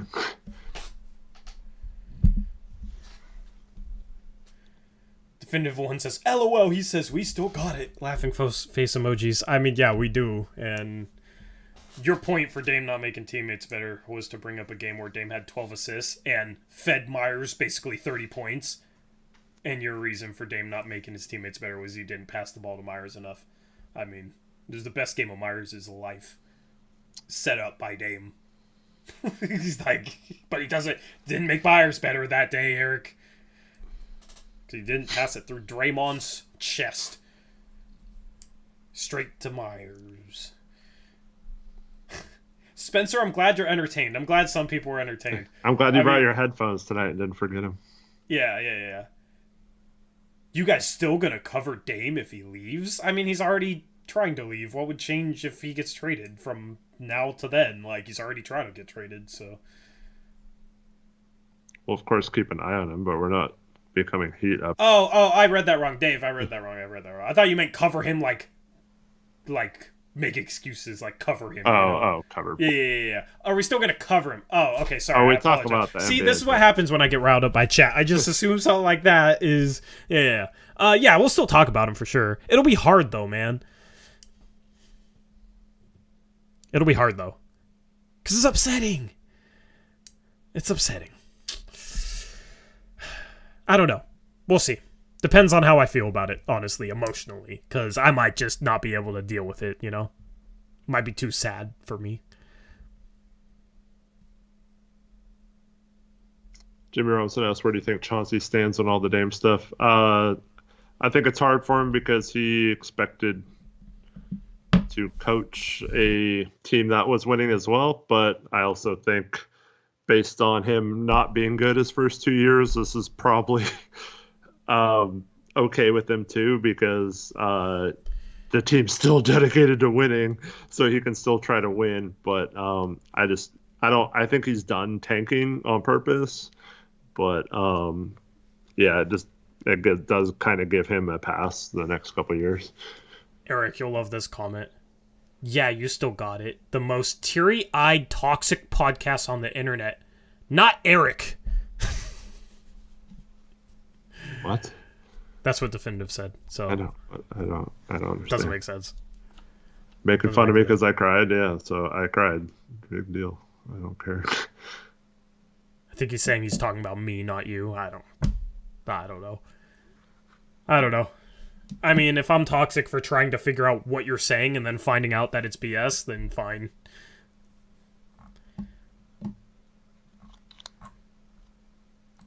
It's not my fault you accidentally talked about two separate games as if they were one.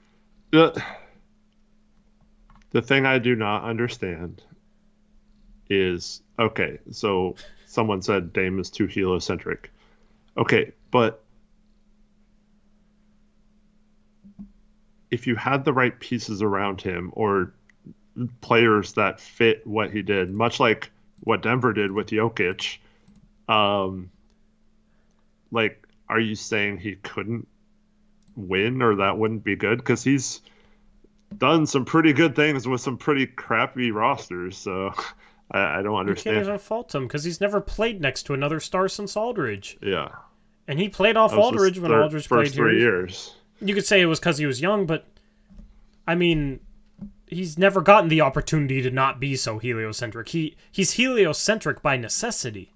He also had situations where that 2015 team derailed by injury, the 2019 team derailed by a Nurkic injury. Like, who knows what would have happened on those teams, and we're maybe having a completely different conversation. I mean, next season we're gonna watch him like play off Bam and Jimmy and average 30 a game on like insane efficiency because he's getting good shots playing off those guys, and it'll be eye-opening. Like, oh wow, look what happens when he has all-star caliber teammates next to him. He can play off them. And he'll help their offense become elite, which their defense is pretty dang elite. Their offense has been more suspect, shooting, etc. Like, he comes in there and fixes all their flaws and makes them the best team in the East. But he's... Do we not believe that? Because he's too heliocentric? Like, what? He's going to go in and then, like, never going to let Jimmy touch the ball? Jimmy's going to forget what a basketball feels like. And Bam's only going to get 3 shots a game? Like...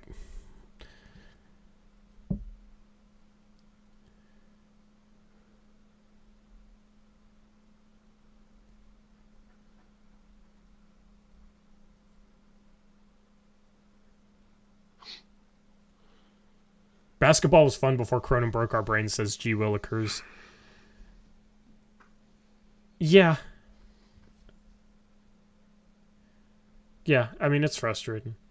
After the Dame trade, that'll be some closure, I guess, and we can move on from that part, but I will never trust this GM and ownership again.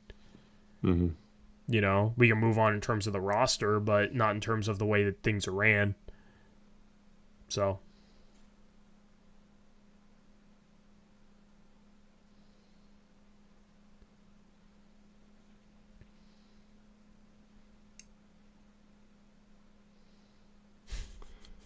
Nathan Rolfe, I do not believe Cronin even wants to. This front office wants to make moves to make Dame change his mind. I think they got exactly what they wanted. Yep. You know what I would love to see, Eric? I would love to see Pascal Siakam get traded for like 2 first-round picks. I know it's not going to happen, but I'd love to see him get traded for 2 first-round picks. Like protected. Yeah, like just something minimal. In that, but you know what it would be? It would be Dame didn't give Cronin the time to trade for Pascal. He demanded out, so Cronin wasn't trying. Even though his agent called Toronto and they said that they weren't even talking to the Blazers anymore. Yep. Oh man.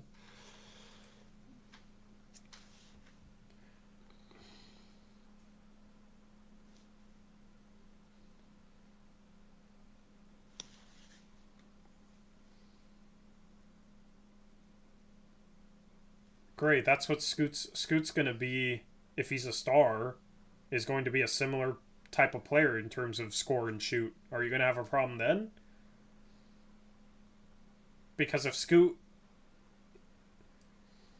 is like a 18-9 guy, he's probably not a star caliber player. Probably doesn't have as anywhere near as big of an impact as Dame, who's a 32-7 guy. Chad Coe has some good questions. Why hasn't CP3 won a ring? Why didn't Nash win a ring? They were both past first point guards. Yeah, great question. Good job, Chad. But Steph, how many has he won? 4. Clay will tell you that. Yeah. Yeah, how can I forget? You're right.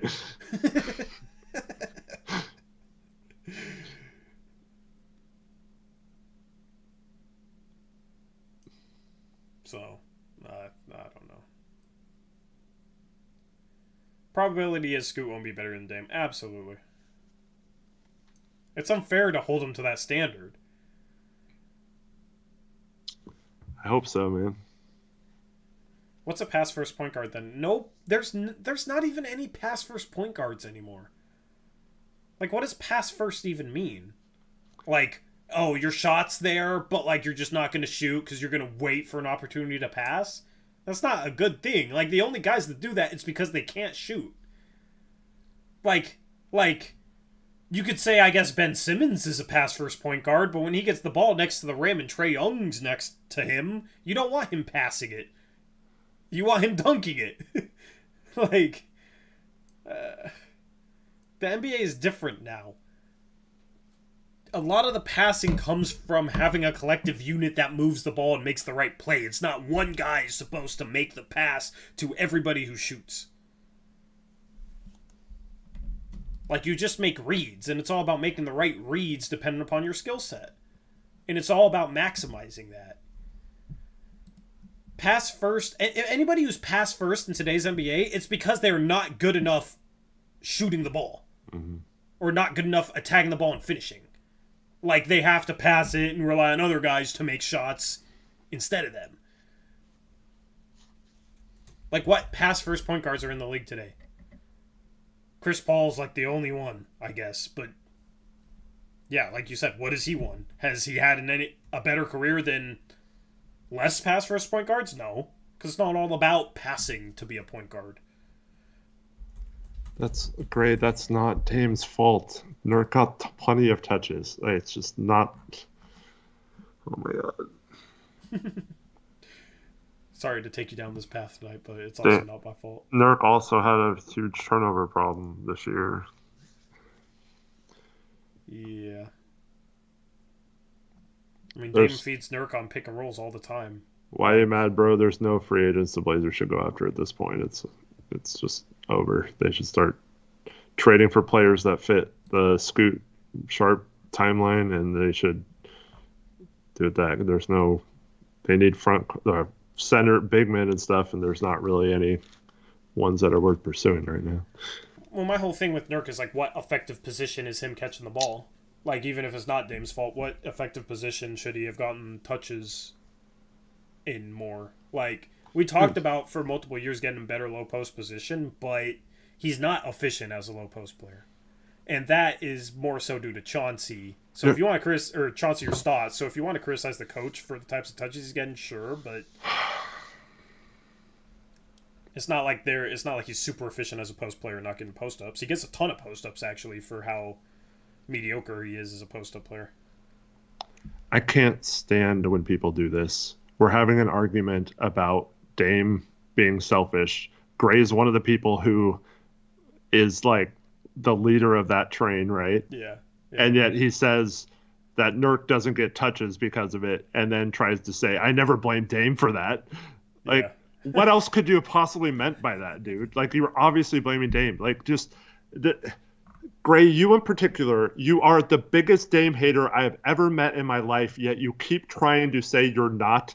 Just go all out and just say you hate Dame. Like, it's fine. Just say you hate him, dude. It's okay. I can't stand this little dance you do around not wanting to say that. Just come out with it, bro. You've already explained multiple times your feelings that you don't like Dame. So just embrace the hate, man. Yeah. Any other questions? Live advice questions. If I missed yours, apologies. Come clean in all caps. What does that mean? Oh, he's talking to Gray. Oh, yeah. Nathan Rolfe, we went in depth on what we think Cronin should have done differently earlier in the show, and we also have been doing that for a year and a half since he took over at every move he's made, every step of the way. So. Eric, Gray says, well, that makes you dumb. Okay. Okay, man. Dude, you literally got banned from the Discord for being like just coming in there and just hating on Dame nonstop, calling everyone else who likes Dame childish and stuff, and now you're trying. And then when I said he was taking things too far, he told me to go F myself. So, yeah. I was trying to be nice about it. It was not, but you were the one calling other people childish. Gray, what are you talking about? Yeah, see, here we go. All right, man. Like, I made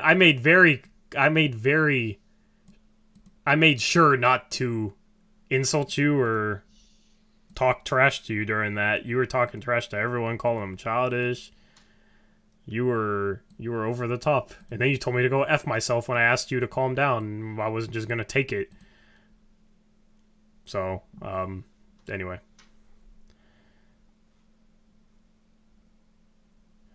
So here's the thing. Eric, when you incite a crowd, you can't then complain about the crowd reacting.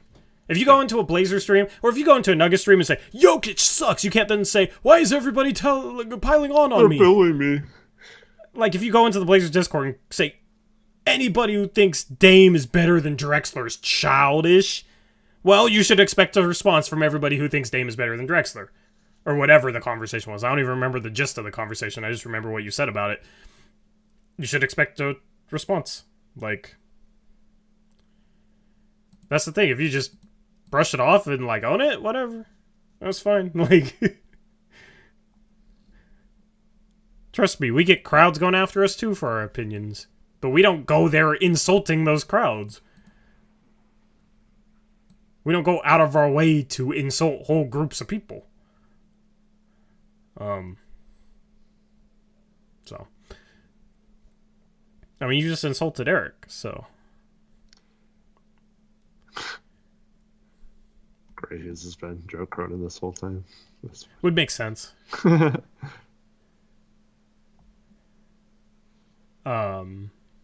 we trade Dame for Julio? Dude, it sucks that he didn't win, man. I love Julio.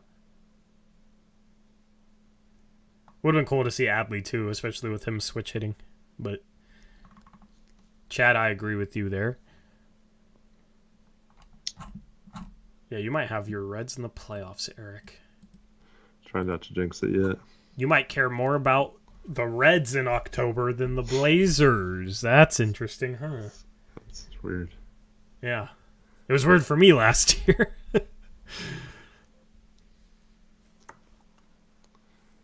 Eric didn't insult... Bro, okay. This is the final thing okay, maybe it's not the final thing I'm going to say on this, but we have to... There's a difference between personally insulting someone and saying, you hate Dame, or you hate Cronin. That's not an insult. Calling someone dumb is an insult. Like, here's how I operate. If you talk about somebody's opinion, you're not necessarily insulting them, okay? Now, if you say, your opinion is effing stupid, like, okay, then that's getting a bit personal. But if you say, you hate Dame, you're really hard on Dame, and you just criticize him, and it doesn't make sense. He's talking about your words, bro. He's not talking about you. Yeah. He says to embrace it. That's not insulting you, okay? You sitting there and calling him dumb, that's insulting. So that's, okay, for chat conduct, that's how we operate. That's how we operate. If you directly insult someone, that's a problem, okay? If you say, wow, man, you really hate Joe Cronin, or you really hate Dame, we're not going to ban people for that. We'll argue it, but whatever. Like, Dame sucks. Dude, just... Okay, Eric wasn't even yelling at you, bro. You hate Dame. I didn't say I hate Dame. I just complain about him every freaking stream for like 2-3 years now. That's not hate. What are you talking about? Can't even move on when he's finally gone like you wanted.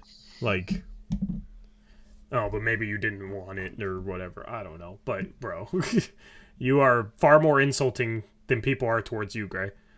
Like that's just the truth.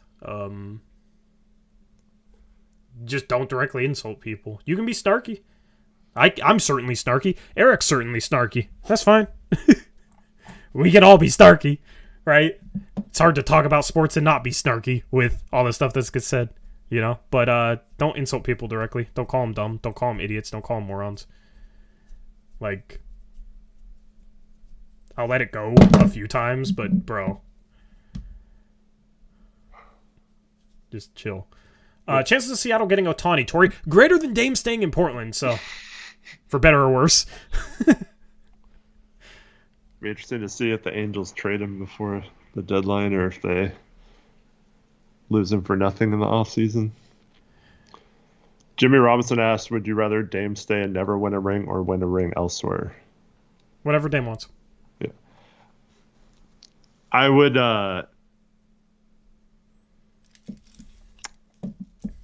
say, I think he would say the same thing, is that if they gave him a legit shot to win a ring here and he didn't win it, I think he would choose that route over going somewhere else and winning a ring.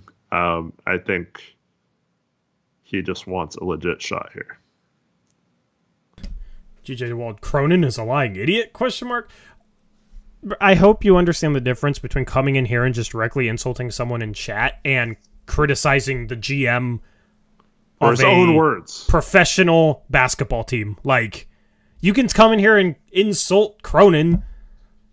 We don't have anything against that. You can come in here and say that, you know, I don't know, some random GM of another team is an idiot. That's different than coming in here and saying someone in chat or we are idiots. Like, it just sucks that I have to try and explain this to some people, Eric. Like, it's just silly.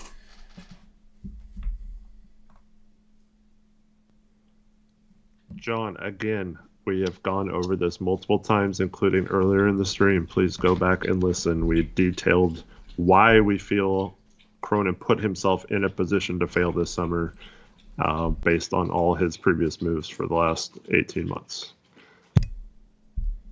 Yep.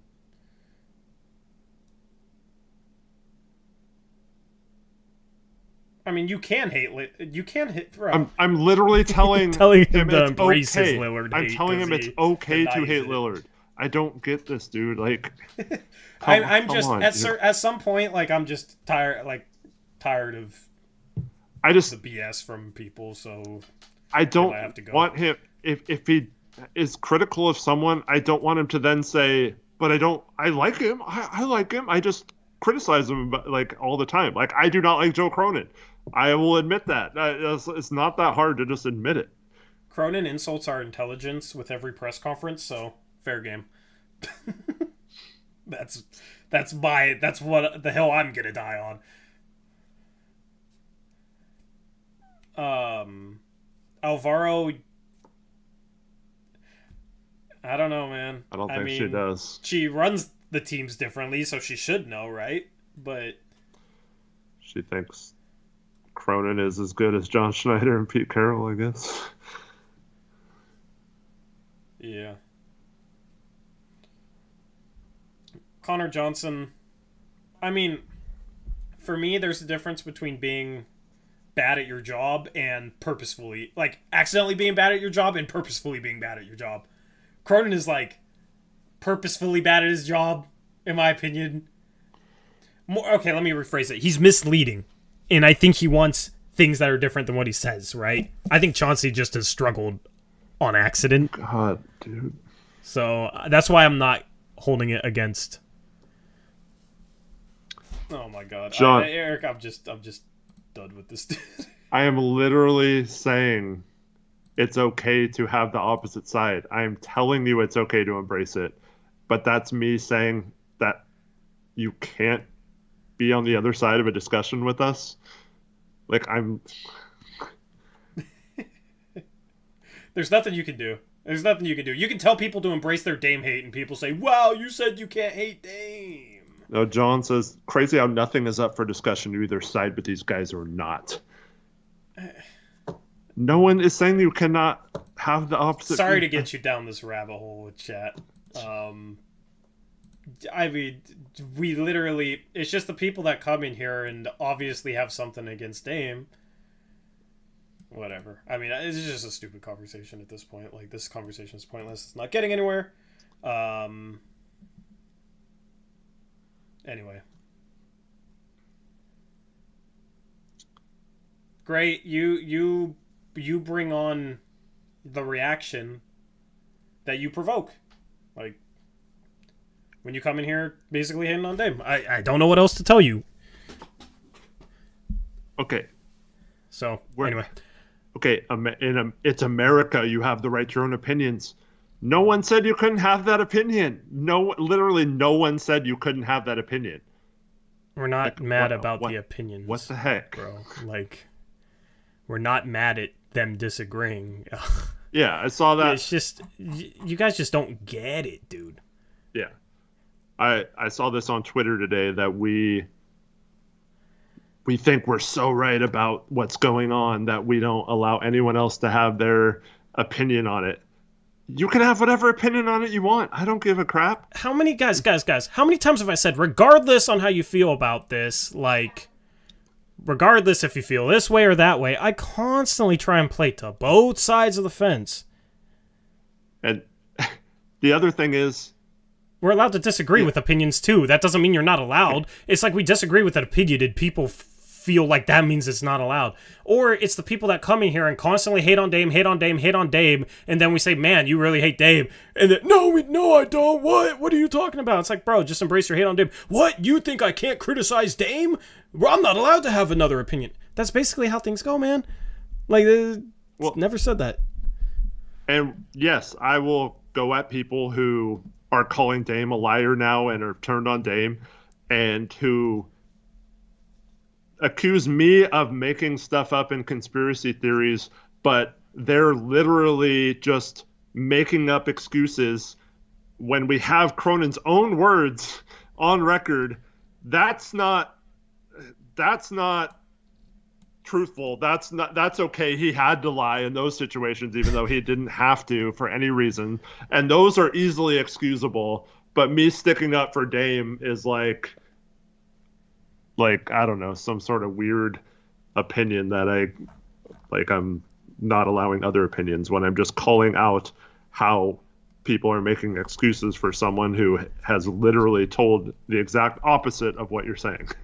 Yeah, I mean, basically, the only reason we're down this rabbit hole with this argument, chat, which, people think is just so unprofessional to have this conversation with chat. I like interacting with people. I'll interact with people on Twitter. I'll interact with people on YouTube. I'll interact with chat. Sometimes that'll mean I'll end up in long arguments with people. But it's fine. Just don't insult people. And it's fine. Like, I'll give people crap for hating on Dame, but it's not me insulting their intelligence or me insulting their character. Like, there's a difference between that, right? But this whole conversation was brought about by people just saying Dame doesn't make his teammates better, and me asking for more of an explanation on that, because that's not really saying anything. It's just cliche. Like, what specific ways does he not make his teammates better? And then the example that got brought to the table was the game in which Myers Leonard hit 8 threes. Dame didn't pass the ball to Myers at the end of the game. Even MJ would have made that pass. So then I went in and I looked at specific clips, and there was no clips that matched up with that at all. At the end of the game, Myers was guarding every game. And then the person said, well, I'm talking about the play where Dame got stripped by Iguodala, but that was a completely different game. So then we start having that argument, and it's like, okay, we're saying cliches, and then when I get an example as to how Dame doesn't make his teammates better, it's over a game in which Dame had 12 assists, helped Myers Leonard get 30 points in a playoff game, and then got blamed for a play that didn't even happen in that game as to the reason why he didn't make teammates better. But then, for me pointing all that out and saying how that's just silly, I'm not allowing other opinions. You can have a different opinion from me and it be very valid. You can also have a different opinion from me and it can be absolutely ridiculous. It is well within my right to say whether I think that's valid or ridiculous for whatever reasons. And I always try and explain those reasons, right? That does not mean we do not allow other opinions. I'm just explaining why it was ridiculous. So that is how we started this whole conversation. But then, I mean, Gray's just constantly in here basically bashing Dame's game, saying stuff that is just very, I don't know, the easiest way I can put it is just stuff that is very, like, suspect about Dame's game that doesn't really make much sense, in my opinion, right? He's entitled to his opinion, though, but I am entitled to say why I think it's silly or ridiculous or whatever. He's allowed to have that opinion 100%, but I'm also allowed to have an opinion on his opinion, right? And he's allowed to have an opinion on my opinion, just as long as we don't, insult each other directly. It's fine. That is the rules of this community, okay? So, we never insulted Gray. Gray is saying we insulted him because Eric said he hates Dame, which is it's just purely not an insult. We hear we hate Cronin all the time, like, whatever. It's not a personal insult. But Gray straight up called Eric dumb. That's an insult. And that's why we're in this entire conversation. That does not make us the bad guys and not make us the guys who don't allow other opinions. We're not insulting someone. We're not saying you're not entitled to your opinion. But if you insult us, we will have a problem with that. It's that simple. We can have a debate. I enjoy having debates. I wouldn't have as many debates as I did, unless I didn't enjoy them in some sort of aspect. But a lot of the people that criticize Dame, they need to come with better opinions because it's not really based on anything. And I challenge you guys to make them based on stuff, and they usually aren't. And that's when I have a problem, because then at that point, you're basically just saying things, or you're just doing a really bad job of explaining your opinion. So that's how it goes. Great. This has already been explained to you. If you come in a stream, especially knowing that Tori and I both like Damian Lillard, a lot of our audience that likes us likes Damian Lillard, and you talk crap about Damian Lillard, how can that not be inciting? You know that every single stream we go through this, where you know what you're doing. And then it's also, it's not that people were mad about your opinion on Discord. It was that you said anyone who liked Dame was childish. You said that, and that started this whole thing. That is not someone disagreeing with your opinion. That is people getting upset at you. Not only that you went into a Blazer Discord and started talking crap about Dame, but then you also called everyone who likes Dame childish. Like, how are we supposed to take that, dude? Like, if this is how you're going to be from now on, like, I know you've been great and supportive of the channel, but like, your support is not really meaningful if this is how you're going to act to us, because you literally did say that. Now you're pretending like you never said that. There's multiple people in there. You did say that. Like, you did say that. I mean, there would be no problem, if you didn't call people childish or dumb or like insult people like that, okay? And then B, if you came to the realization that if you come in chat basically like slandering Damian Lillard, you're gonna get a response from it, which you've gotten numerous times, so I don't know how you don't expect that. So you started the whole conversation by saying stats that were incorrect. I tried to correct you many times. I tried to take time in DMs to explain to you why you were wrong and saying the wrong thing to support your argument. And you still went off on me and people in chat, and then later on realized that you were... It's just a pattern. Like, part of the thing that you said in that argument about Dame was that you would do a better job as a passer in some regard than him. Than Damian Lillard. Like, you yourself would have done a better job. And you don't expect people to react to that and think that's laughable? Like, you're talking about one of the 75 greatest NBA players in the world. And you called his play childlike. And, yeah, I mean, I will literally read it off. I said, next time you pull crap like this, I'll just remove you from Discord. You're entitled to your opinions, but you come in here and admit to purposefully riling people up, which you did admit to purposely riling people up. I don't know if it was a joke or it wasn't, but you did. You're acting condescending towards people because of their age, saying that young people didn't understand was part of it. You insulted multiple people directly, and you called Dame's play childlike to provoke a reaction. Like, and I said, we're just not going to tolerate that. And then you told me to F off. Like, that's how it goes, man. That's the stuff you can't do. This is stuff you can't do. Like, it's July, so whatever. We can have a 2.5-hour stream, and people can say, oh, well, you wasted time. It's at the end of the stream. We had a good stream for an hour and a half. An hour and 45 minutes, okay? But that's the type of stuff, like, we ain't gonna deal with that, bro.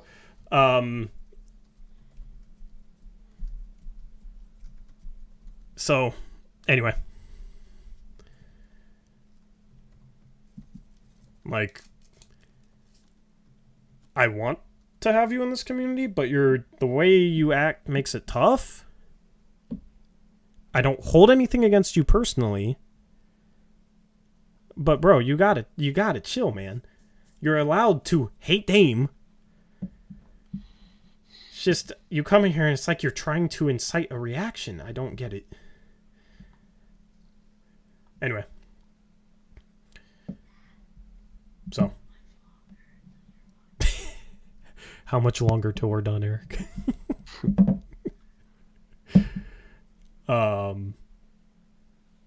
So anyway, I apologize for anyone that is annoyed by this whole conversation. They probably already clicked off with the stream. It's just, We try and be interactive, and part of being interactive is we just, in my opinion, have to deal with stuff like this and just kind of set the record straight. We try not to do it often, but then when we get down the rabbit hole, it's good to try and set the record straight. A lot of people think we shouldn't, but I think it's good to kind of set the record. So, Chad says I found it entertaining, to be honest. Well, I'm glad you found it entertaining. That's cool too. I didn't either. Like, kind of sucks, but how is the chat attacking you, Gray? I don't see anything attacking you, bro. Maybe I missed something, but when you come in inciting a reaction, like, I don't know what you expect. And again, have some freaking wherewithal to understand that people are going to be upset if they like Damian Lillard that you're in here calling him like the things that you're calling him. So and then trying to pretend you aren't. Yep. Anyway. No, we're not banning Gray. I mean, if he insults Eric again, then, or insults me again, like, maybe, but I'm hoping he will stop insulting us. Like, Gray, I've seen people insult you before in chat. I've also seen you insult other people. Normally, I just tell you both to calm down and move on. But if you insult us, like, you're insulting us. That's a problem. I see people telling them to just stop. Yeah. And us. Daniel says, how do I get on the Discord? There's a link. It's in the description. Yep. Anyway.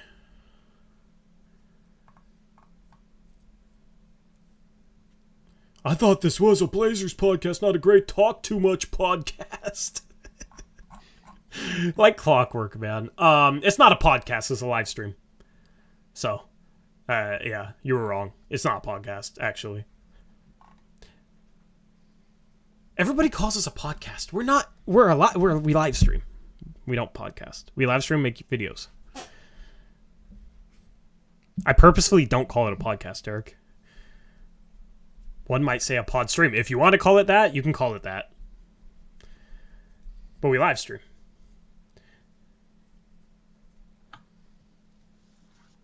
Like, I started this channel so I could have random live streams where I just talk with chat, not even about Blazer stuff. And then it kind of became the show, so. It's not like this is a post-game show.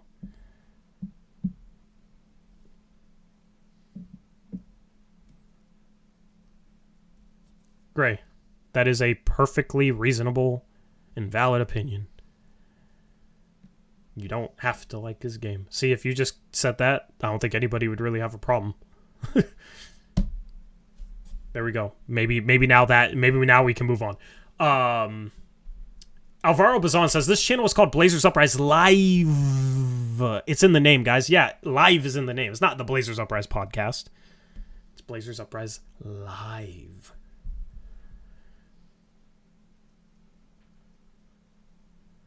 Yes, but then you also...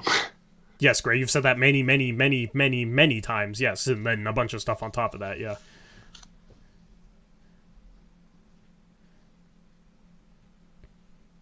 Anyway, give us life advice questions, okay? Who needs life advice? From two live streamers. Two podcasters. You guys think you're so important that you can give people advice on their life? What is wrong with you?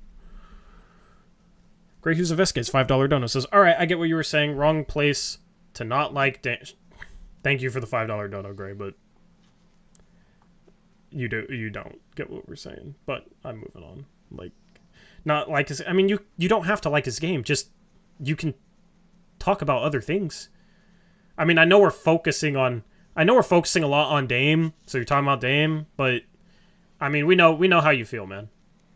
And it's okay to have the opinions that you do. Nobody's saying it's not okay. Thank you for the dono.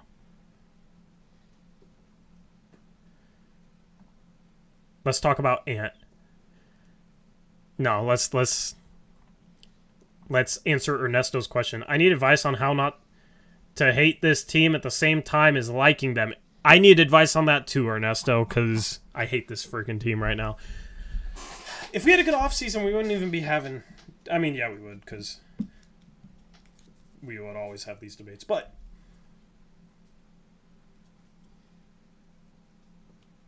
it does suck. Stocks or bonds? I am not... I don't know if I'm allowed to give investment advice, so... Yeah, no investment advice. No investment advice. Chat's allowed to, but I'm not, so that's a question for chat. Chad says, if you follow high school basketball, thoughts on the shot clock finally coming this year? Did you have a shot clock? Yeah. Did you have a shot clock in Washington? Yeah, so the school I went to, the coach I played under, I actually think is the reason they put one in, because he made the state championship game by just like taking the air out of the ball, letting teams try and steal it, overplay, and then just backdoor cutting them to death. And then the next year they put in a shot clock, and my coach hated it. I mean, we had teams that did that, almost 30 years ago now, and they're just now putting this shot clock in. I know, dude. We would always play really well when we went down to Oregon because they didn't have a shot clock, so we would run some of that offense. It was just real old-timer stuff. So it's good. I mean, high school level in every state should have a shot clock. Mm. What will it take for you guys to get over the pain and be able to be excited about the team? I don't know personally.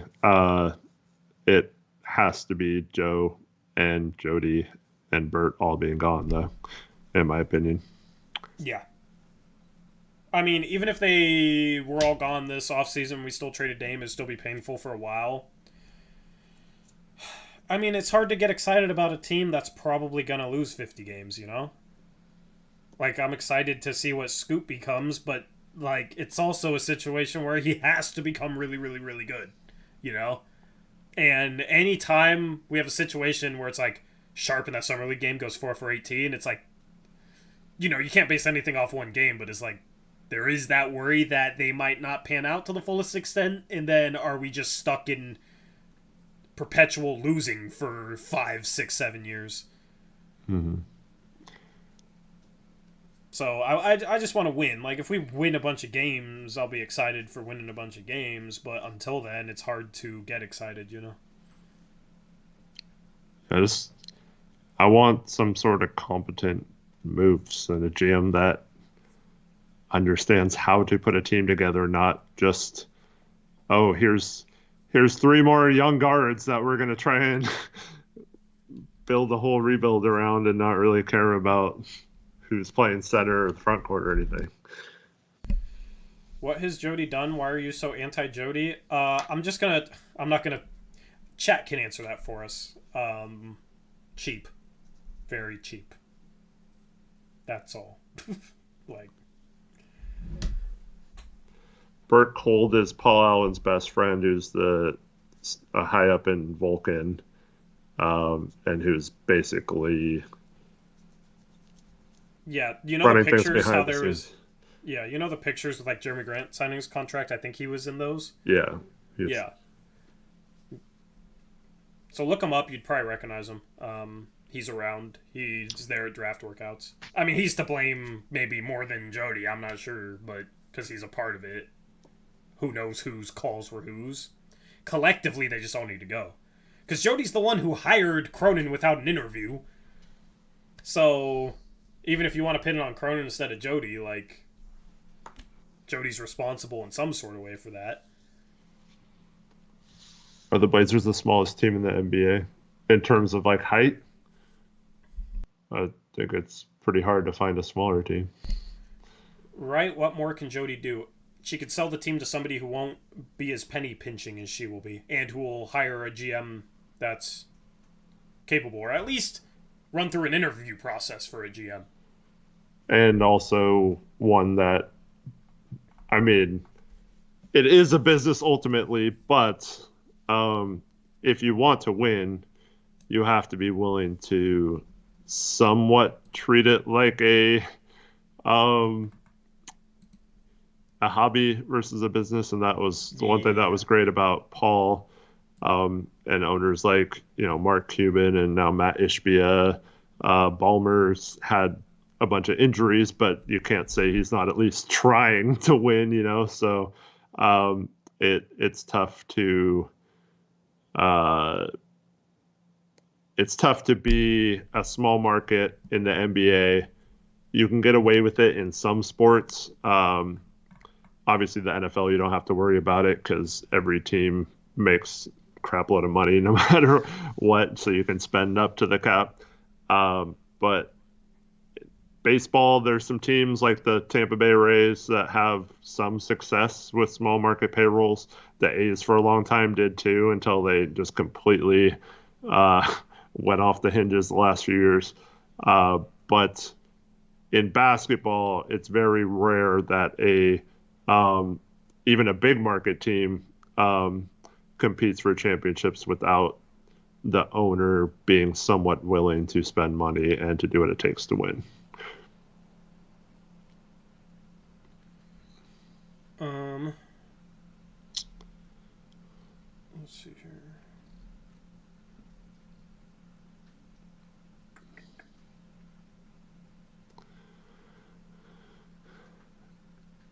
The value will probably take a hit, just like right off the bat after a Dame trade, but I like long term, those things aren't really affected by moves or whatever. Shout out to Gray, who's investigates $5 donor, says, sorry for insulting you both. Thank you, Gray. I appreciate your apology. Yeah, I think keeping challenge I think you should keep the challenge until you are wrong. NBA might not like it, though. What if you win the challenge 10 times? LOL. So my whole thoughts on that is if you win a challenge 10 times in a row, like, that's the NBA's fault for their refs being so bad. Yeah. Right? Like, there's no way a ref, you should be able to win 10 challenges in a row, right? So I think you should automatically get it back as many times as it takes, because if refs are messing up that many calls, they're already like ruining the game as is. So who even cares about like slowing down the pace at that point, because they're just making so many bad calls. I do think it gets murky with replays. Like college basketball, they stop like for to look at the time like in the last few minutes, and it seems like the flow does get disrupted a lot, and they checked for like who the ball went out of bounds on, how much time is left on the clock, all that kind of stuff.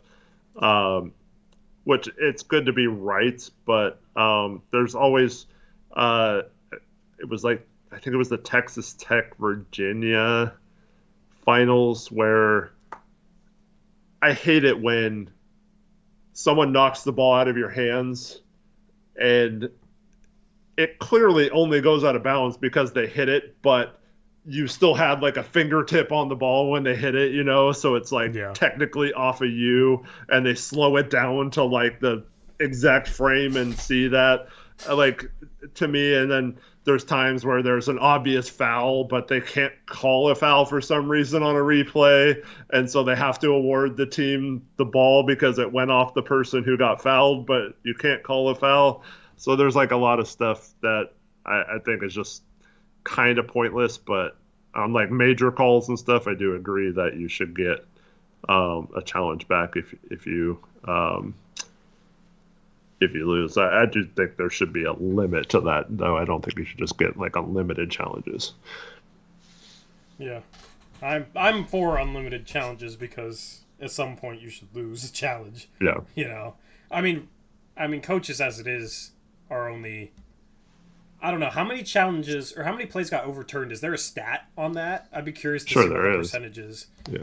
I would assume it's like 50% or lower though. So, it probably wouldn't be too extreme.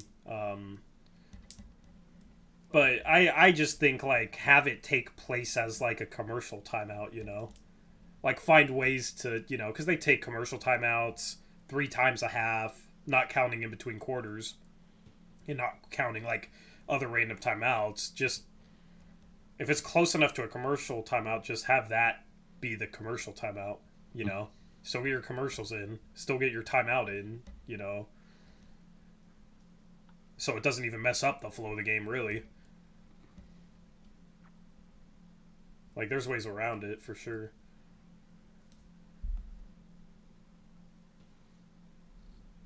Corey Jez, what it is? What do you mean? Oh, Corey Jez could find it? Probably.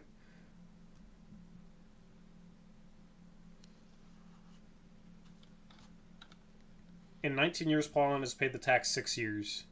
Yeah, and if Jody had 19 years, she would pay the tax 0 times out of all those years, unfortunately. So, I mean, technically, the year he died, it was right before the season started. The team was already set, so yeah. that should count too. 7-20. But it all before the salary cap really was a thing. He also, or the luxury tax at least, he also tried to buy championships at several points. The answer is 42%. Yeah, so I say give it unlimited if a coach somehow gets like 5 or 6 in a row, right? That means it's really bad because they're already saving it for like the most obvious time to overturn it, and it's 42%. Mm-hmm. So. Yeah, Justice Winslow is a free agent, Garbin.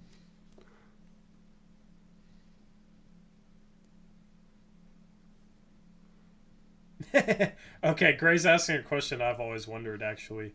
He says, if you have a last-second shot and it's full court and you lob it up before the buzzer and it flies, bounces at the free throw line, and then goes in the basket, does it count or does it not?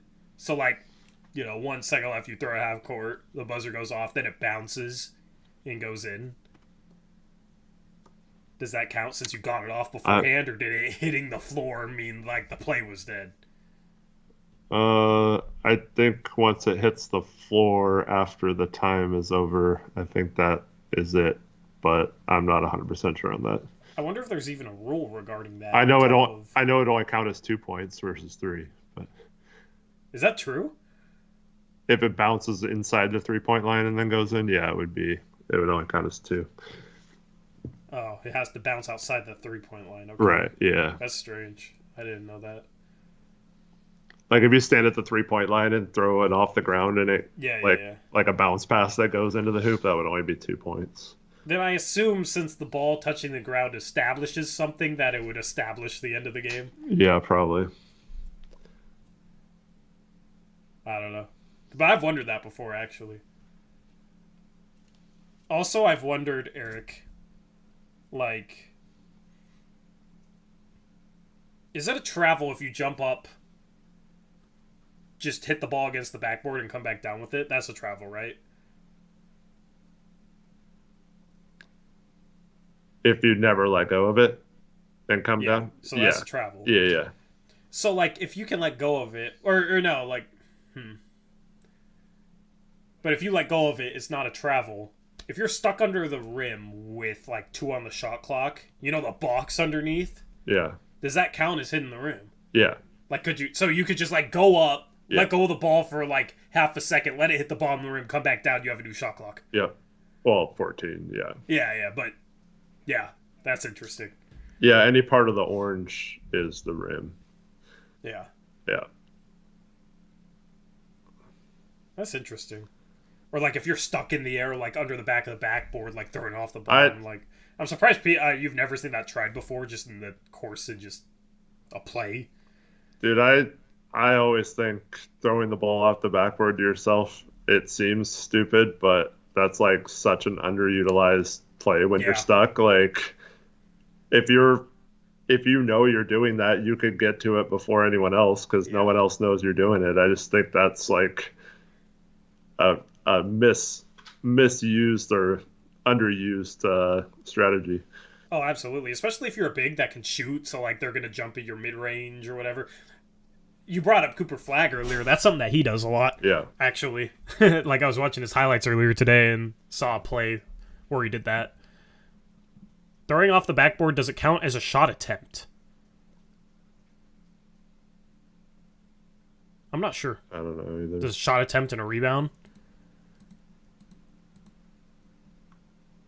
I'm not sure. I also, so like, you know how like there's the high low between like a big at the like free throw line or top of the key and then a guy posting up.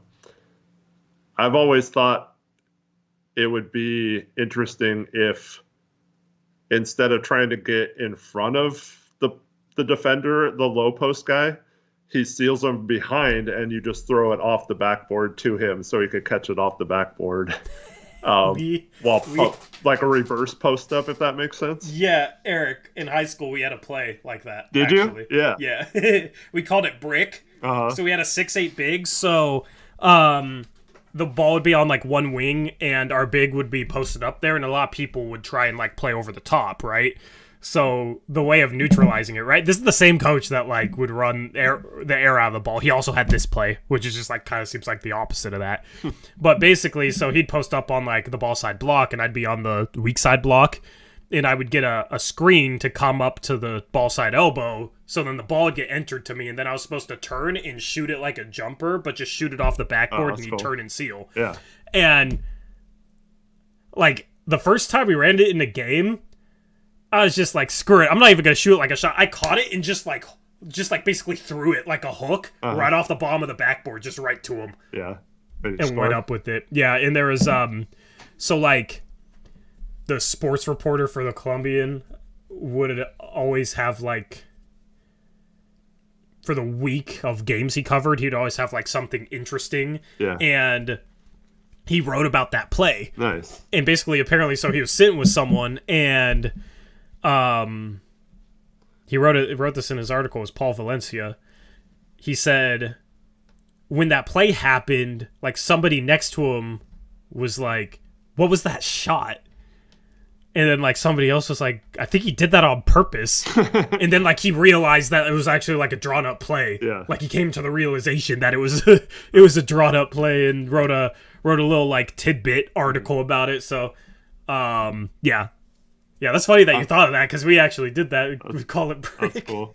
I always thought about that, like, you know, when there's like a second left and you have to like lob it near the rim or something. Like it would. It's like obvious, like if we peel sharp off a back screen or something that we're lobbing it to him, right? But like if you threw it off the backboard, it's a lot harder from the side, I guess. But if you threw it off the backboard to him and you like practice that enough, I think you could get the timing down to where the defense would be fooled about it. But yeah. Yeah, if you got somebody that overplays like 3/4 denies post, then that's a pretty easy seal to get. Mm-hmm. Like it's a workable play. Did you ever accidentally make it? No. I had a good baby hook in high school, like floater package. So I just kind of shot like a baby hook. I just threw it harder. It doesn't. The clock wouldn't start till it touches a person. Yeah. Look up the Celtics play I'm talking about. Which Celtics play? The old Boston Celtics play. They threw it full length of the court and had it bounce off the backboard to drop into someone's hands for the score. That seems pretty hard to do, but yeah, that's interesting though. I guess, huh? Innovative stuff like that is cool. Mm-hmm. I'll look it up, Chad. I'll look it up. Unless you want to send me a link, I'll look it up after the stream. Michael, there is zero chance that you're trading Bam. Tori, how trash was Union? They were terrible in my sport every year. They're actually really good. Jordan Chapman played there. He ended up playing at Boston College.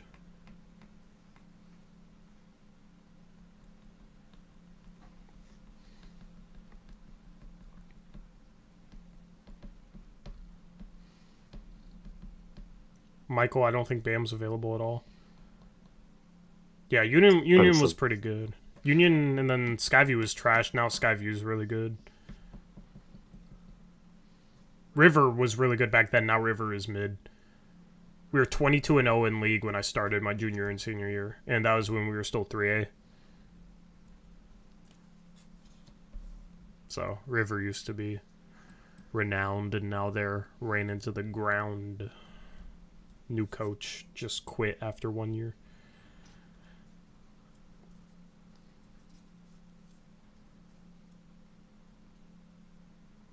Hey, there's your favorite person, AJ.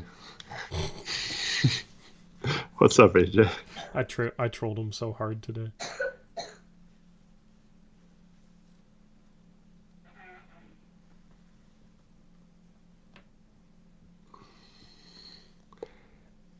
I didn't even know they had lacrosse. When did you go, Willacruz? I think lacrosse was after my time.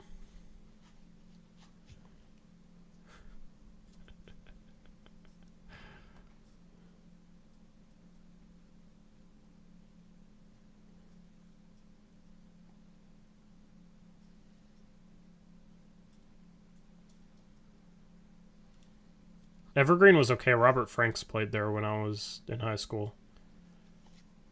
Played a few NBA games a couple years ago.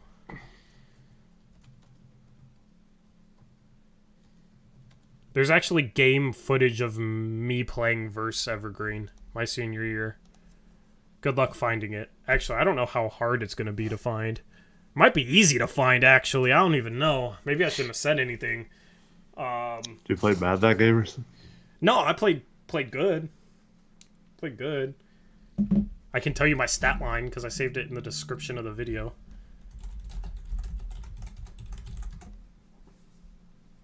Oh, yeah, you can actually find it pretty dang easily.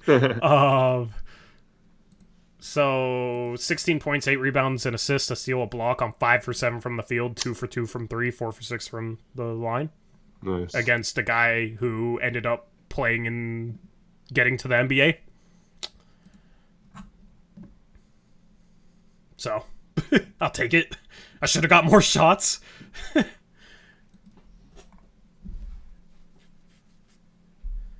didn't run enough stuff for me. I didn't get to play on the wing enough. Just post the link in chat. I'll let them search for it.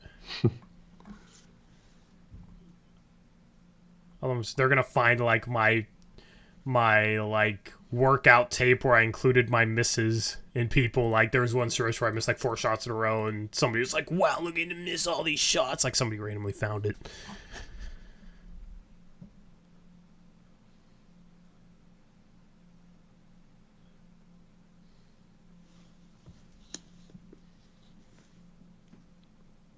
Just search my name and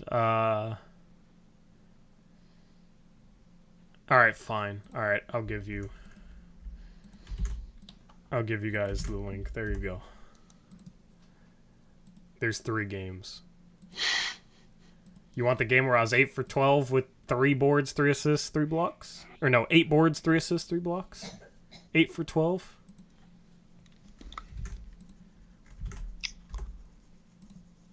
My games were all pre-YouTube, so...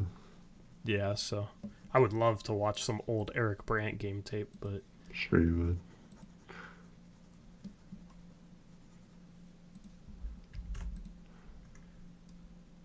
would.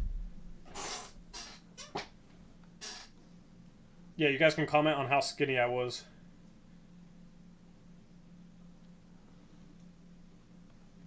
Hardest players I've ever defended. Robert Franks was pretty hard. He was the guy who made it to the NBA. He was the guy in that first link. Desmond Trent, who had a scholarship to Boise State and then like got arrested for murdering someone or something.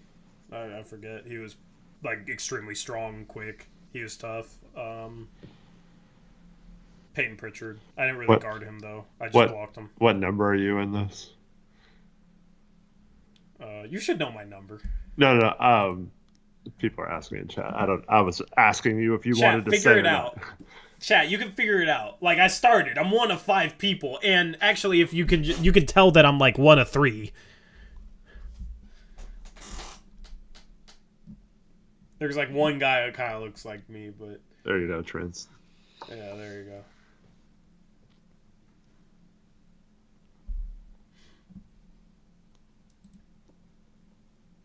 Did my timestamp started in the middle? I don't know. Oh yeah, my timestamp started it too early. I scored. Yeah, that was my first game of the year. I had 6 points in like the first minute and a half. 2 of them were technical free throws because they dunked in warm-ups. Was a good way to start the year. G-Willikers, as someone said, interesting prospect, and the comment was a year ago. Yeah, like very occasionally I would get comments. But anyway. Hardest player I ever guarded. I mean, I guarded some pretty good players like Fred Jones, who played in the NBA for a long time. I've told the story about playing against Ime Udoka before. He's pretty freaking good. Yeah, there was I can't remember his name. I'm blanking on his first name. Maybe no, I don't remember. But Kenny Carr, former Blazer, his son played at West Lynn my senior year. They won state. He was pretty tough to guard.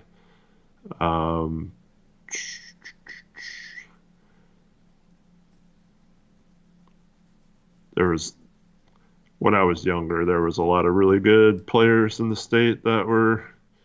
Wilson had, the Duck, Fred Jones. Let's see.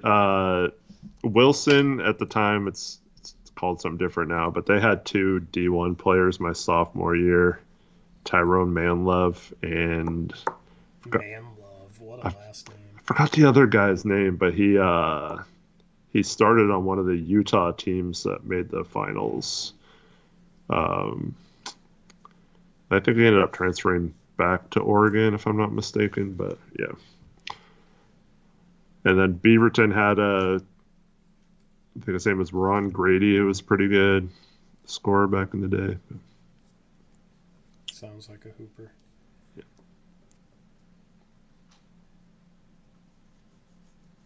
Not gonna lie, I'm rewatching this tape. Now you got me distracted, chat.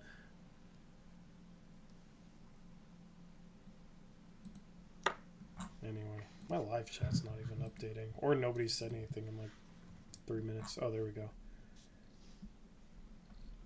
Purple. Tyrone passed away? Oh, that's too bad.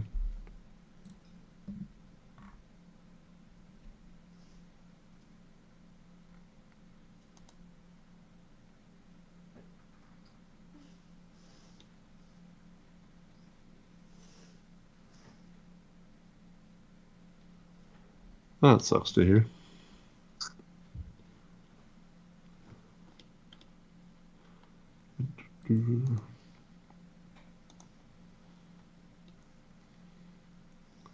He was probably the best high school player I've ever seen. But fortunately, he just didn't pan out after that. Dude, my left used to be so good. What happened to my left hand? I can't finish like that with the left anymore.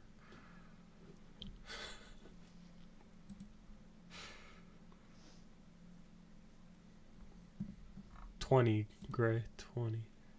Great, now Gray's gonna become a me hater for real. As long as it takes the hate off Dame, though. Anything to take the heat off Dame.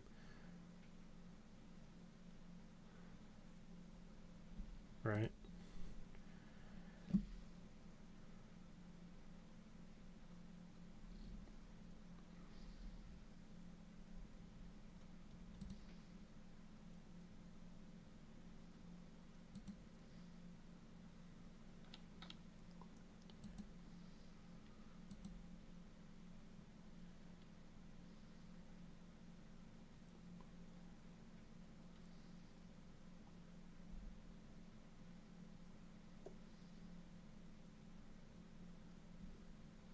Caleb Pendergraft, $2 donation. Thoughts on Sharp in Summer League? Struggling. Yeah. Last game was really disappointing. Hopefully, gets out of his funk for next game. But I said this during the stream of the game. I just hope whatever happens in summer league, he uses that as motivation to work on his weaknesses this summer and comes back into training camp. I think that's the sign of an elite player. Is instead of just like sulking about it or thinking you have arrived because you started 10 games last year or whatever. So hopefully it was just a bad game and he snaps out of it. Yeah.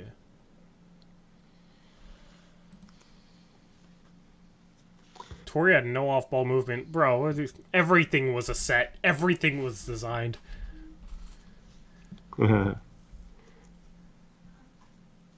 Everything was rigid.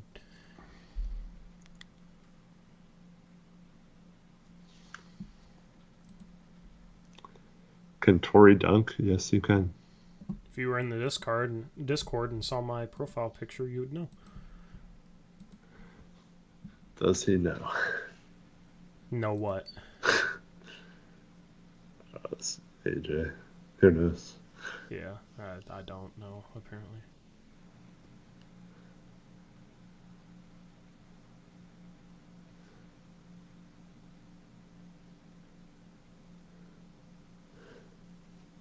All right. All right. We'll be live again maybe tomorrow. I don't know. We'll see. If so, it'll probably be Eric running the stream. If not, then Thursday. I'll let you guys know. Without Scoop playing next game, I'm not, dying to stream it, and we have scheduling conflicts, so basically I'm going to play Rec League, okay? So if you want to see what's up, come to my Rec League. Pay $60 a month for this gym. It sucks. Anyway. Anything else, Eric? Thanks, everyone, for watching. Hope you all have a good night. Hopefully, we'll see you tomorrow. If not, we'll definitely catch you on Thursday night. Yep. Thank you for hanging out with us. And, yeah, we're out of here. Shout out to BetOnline. Promo code BELIEVE. Until next time, as always, peace out. Go Blazers.